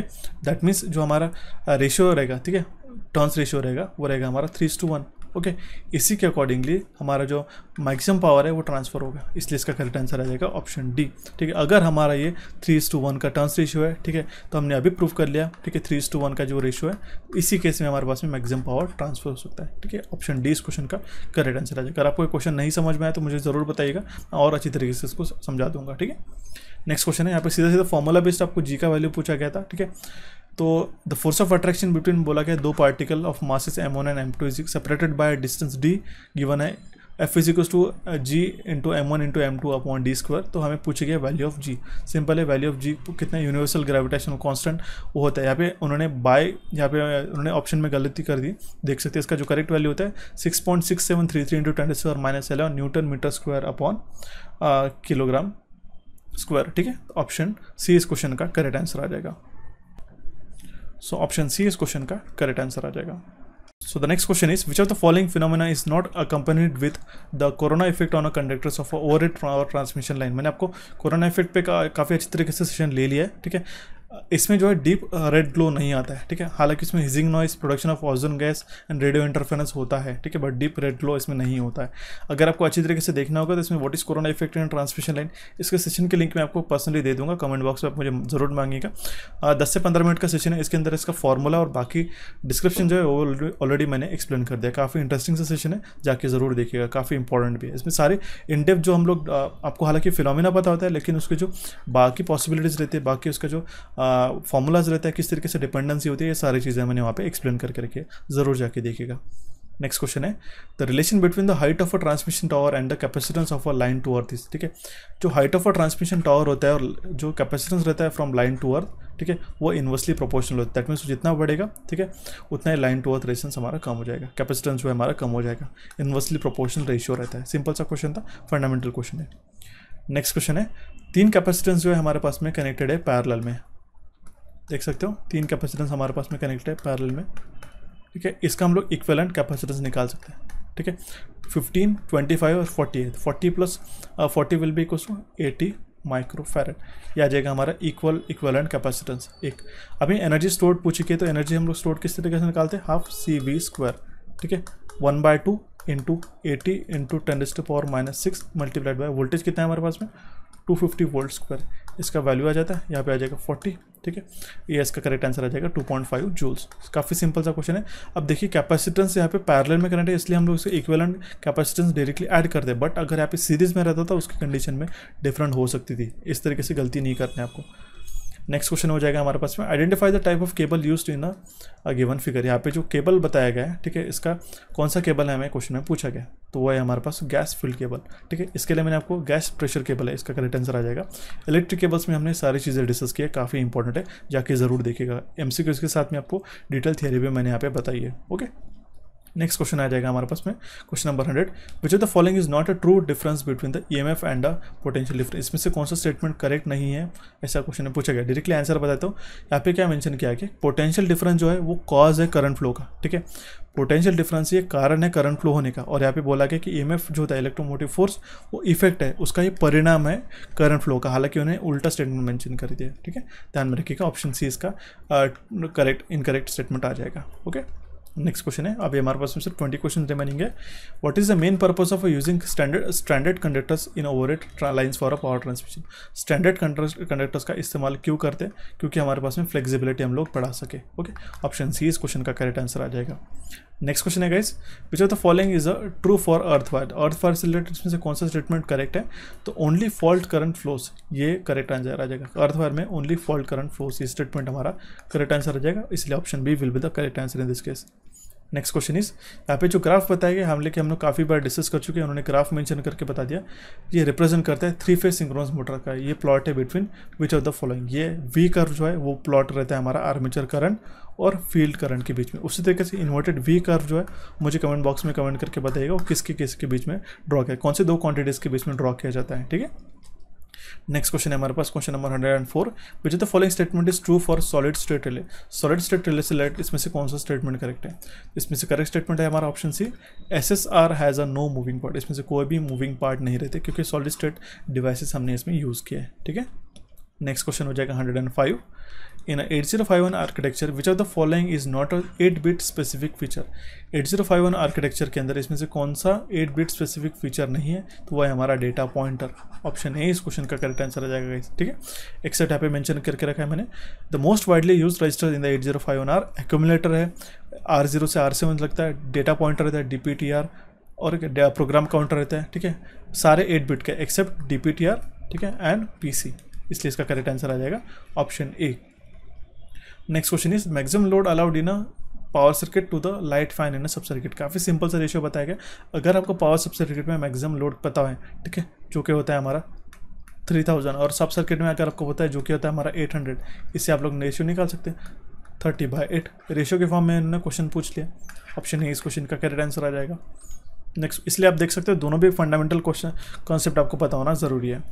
Structure text is a high level textual language that encourages structure programming, which language does the language structure resemble। ये हमारा पास्कल है, ठीक है, इंपॉर्टेंट स्टेटमेंट है। ऑप्शन सी इस क्वेश्चन का करेक्ट आंसर आ जाएगा। सो देखते हैं हमारा next question, question number 108, the starting torque in a three phase induction motor will be the maximum. Starting torque जो रहता है 3-फेज इंडक्शन मोटर में मैक्सिमम रहेगा जब हमारा रोटर रेजिस्टेंस रहता है, ठीक है, वो रोटर रिएक्टेंस के बराबर होता है, ठीक है। Rotor resistance equals to rotor reactance, ठीक है। तो इसका जो वैल्यू रहेगा वो रहेगा 1, इसका रेशियो 1 ही रहेगा क्योंकि इसको अगर आप क्रॉस मल्टीप्लाई करते हैं तो rotor resistance per phase equals to rotor reactance per phase हो जाएगा। Option A will be the correct answer in this case. Next question is which of the following figure represent the bulk head fitting in electrical symbol. मैंने electrical symbol का एक free PDF जो है हमारे Telegram channel पे और application पे भी अपलोड करके रखा है गाइस, ठीक है। तो इसमें से कौन सा फिगर रिप्रेजेंट करता है bulk head fitting in electrical symbol, उसी में से क्वेश्चन पूछा गया था। ऑप्शन डी इस क्वेश्चन का करेक्ट आंसर आ जाएगा, आप देख सकते हो। ओके, इस PDF का यहाँ पे मैं आपको मेंशन करके रख देता हूँ, काफ़ी दिनों पहले अपलोड करके रखा था। सारे इसमें सिंबल्स जैसा यहाँ पे मैं आपको पूछा गया उसके बियॉन्ड आपको कोई भी सिंबल्स नहीं पूछेंगे कोई भी एग्जामिनेशन में, तो ज़रूर जाके देखिएगा। नेक्स्ट क्वेश्चन है हमारा 110, which of the following also is called as a series transformer. इसमें से कौन से ट्रांसफार्मर को सीरीज ट्रांसफार्मर कहते हैं? काफ़ी सिंपल है, करंट ट्रांसफार्मर को, ठीक है। पैरेलल अगर आता है तो पावर ट्रांसफार्मर रहता है, सॉरी हमारा वोल्टेज ट्रांसफार्मर रहता है, potential transformer, okay. Next question is which of the following is not true for common collector transistor. Common collector transistor से रिलेटेड इसमें से कौन सा स्टेटमेंट करेक्ट नहीं है? तो वो है हमारा पावर गेन इज हाई, ये इनकरेक्ट हो जाएगा। हालांकि इनपुट इंपेडेंस हाई रहता है, आउटपुट इंपेडेंस उसका लो रहता है, और कॉमन कलेक्टर ट्रांजिस्टर जो है हम लोग इंपेडेंस मैचिंग के लिए भी यूज़ करते हैं। Option D will be the correct answer in this case. Next question is, देखिए काफ़ी इंटरेस्टिंग क्वेश्चन है और ध्यान से देखिएगा, ठीक है, इंपॉर्टेंट न्यूमेरिकल है। एक 132 kVA ट्रांसमिशन का लाइन है जिसमें फॉलोइंग डेटा क्या है? वेट ऑफ कंडक्टर बोला गया है 700 किलोग्राम पर किलोमीटर। लेंथ ऑफ, देखिए मैं हाईलाइट करके चलता हूँ, ठीक है। लेंथ ऑफ स्पैन है 250 मीटर का। अल्टीमेट स्ट्रेंथ कितना है? 4375 kg का। सेफ्टी फैक्टर है 2। तो कैलकुलेट करना height of above the ground eight which conductor should be supported. एक हाइट कितना है, ठीक है, कितने पे वो सपोर्ट होना चाहिए हमें क्वेश्चन में पूछा गया। Ground clearance required is 10 metre. Ground clearance भी हमारे पास में 10 मीटर्स का, ठीक है।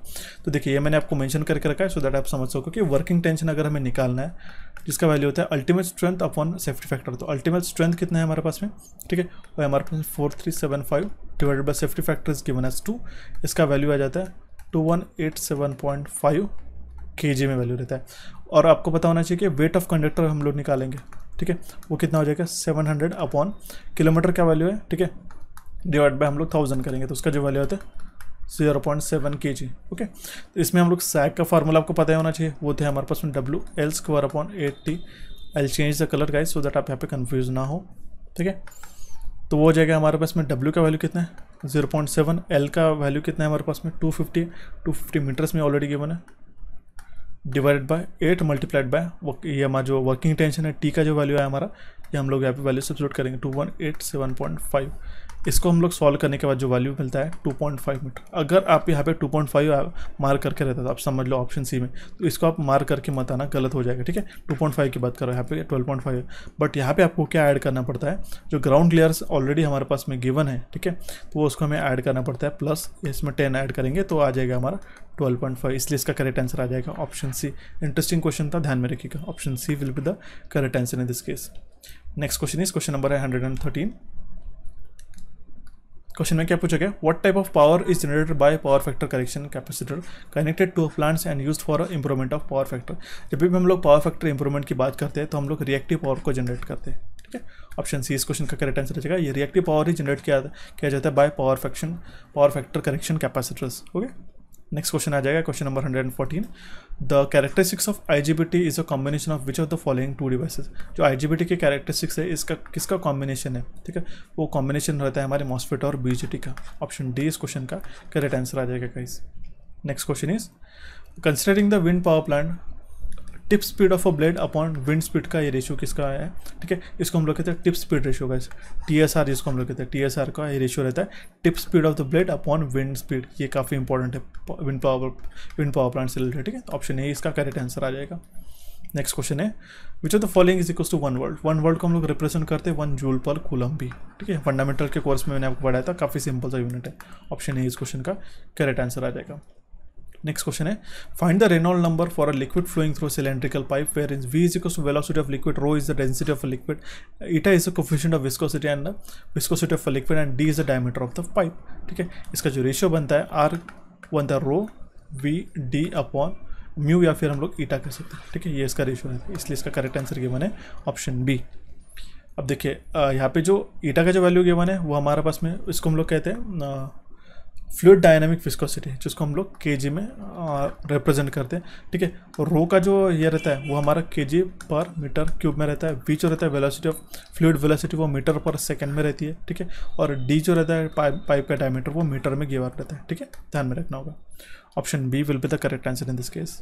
Next question is question number 118, which of the following modes of operation allows you to change the procedure mode from a program /operator device and perform online program editing using programmable logic control। उसको हम लोग कहते हैं REM mode, ठीक है। और मैंने आपको 4-in-1 स्पेशल कोर्स में ऑलरेडी पढ़ा चुका हूँ प्रोग्रामेबल लॉजिक कंट्रोल के ऊपर, जिसमें ज़्यादा हमने इंपॉर्टेंट सेशन लिया था, ठीक है। हमारे एप्लीकेशन के ऊपर अवेलेबल है गाइस, इसको आप जाके देख सकते हो। काफ़ी इंटरेस्टिंग सा ये सेशन है आपके आने वाले हर एक एग्जामिनेशन के लिए। इसमें हमने basic electrical network theorem, AC fundamental circuits and programmable logic controller ये हमने पढ़ा है, ठीक है। अगर आप आज सेशन को देख रहे हो जिसकी लास्ट डेट 20 मार्च है, अगर आप होली 50 ये कूपन कोड लगाते हो तो इसके ऊपर आपको ये फ्लैट 40 के बदले 50% डिस्काउंट मिल जाएगा। तो इसको ज़रूर अवेल कीजिएगा। आज लास्ट डेट है इसकी, आज 20 मार्च तक ये अवेलेबल है। इसको जाके ज़रूर आप हमारे एप्लीकेशन पे जाके परचेस कर सकते हो।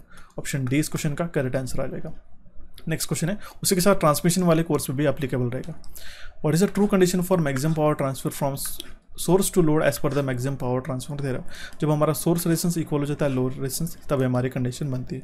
ऑप्शन सी इस क्वेश्चन का करेक्ट आंसर आ जाएगा। Next question is, which of the following can result in a large amount of energy production. सबसे लार्ज अमाउंट ऑफ एनर्जी इसमें से कौन सी कंडीशन से प्रोवाइड कर सकते हैं। 1500 टन्स का हाई ग्रेड कोल भी अगर हमने चला दिया, ठीक है, फिजन किया 1 किलोग्राम थोरियम का, या फिर 1500 टन्स ऑफ लो ग्रेड कोल को भी बर्न कर लिया, उससे ज़्यादा हमारे पास में अगर हमने 1 kg ऑफ सिर्फ यूरेनियम अगर हमने फिजन प्रोसेस से एनर्जी ऑब्टेन करते हो सबसे ज़्यादा रहती है, ठीक है। इसलिए इसका करेक्ट आंसर आ जाएगा ऑप्शन डी। तो ये थे गाइस हमारे 120 क्वेश्चंस PGCL के। इसमें से कोई भी क्वेश्चन में दिक्कत आती है तो मुझे ज़रूर कमेंट बॉक्स में मेंशन करिएगा आपको आज का सेशन कैसा लगा। हालांकि हमने थोड़ा क्विकली डिस्कस कर लिया क्योंकि आपको पता है 120 क्वेश्चंस को रिव्यू करना था। आपको आज का सेशन कैसा लगा ज़रूर मुझे कमेंट बॉक्स के माध्यम से मेंशन करके रख सकते हो, ठीक है। अगर आपको जो नॉन टेक्निकल ई बुक का जो ये लिंक चाहिए होगा तो मुझे ज़रूर मांगिएगा। डिस्क्रिप्शन बॉक्स में सारे लिंक्स गिवन है। इस सेशन को आपके दोस्तों के साथ शेयर करेगा। हमारे चैनल कोचिफाई और इलेक्ट्रिकल इंजीनियरिंग के उसको यहाँ पे क्लिक करके सब्सक्राइब कर सकते हो। टेलीग्राम चैनल से जुड़िएगा सो दैट हम लोग आपके साथ काफ़ी इंटरेक्टिव डिस्कशन वहाँ पे आपके साथ कर सके। एप्लीकेशंस को दोनों एप्लीकेशंस को डाउनलोड करके रखिएगा सो दैट आपको यूजफुल कंटेंट इजीली मिलता रहे। सेशन को जरूर लाइक कीजिएगा और आपके दोस्तों के साथ जरूर शेयर कीजिएगा। So guys, thanks for watching this session. Have a nice day.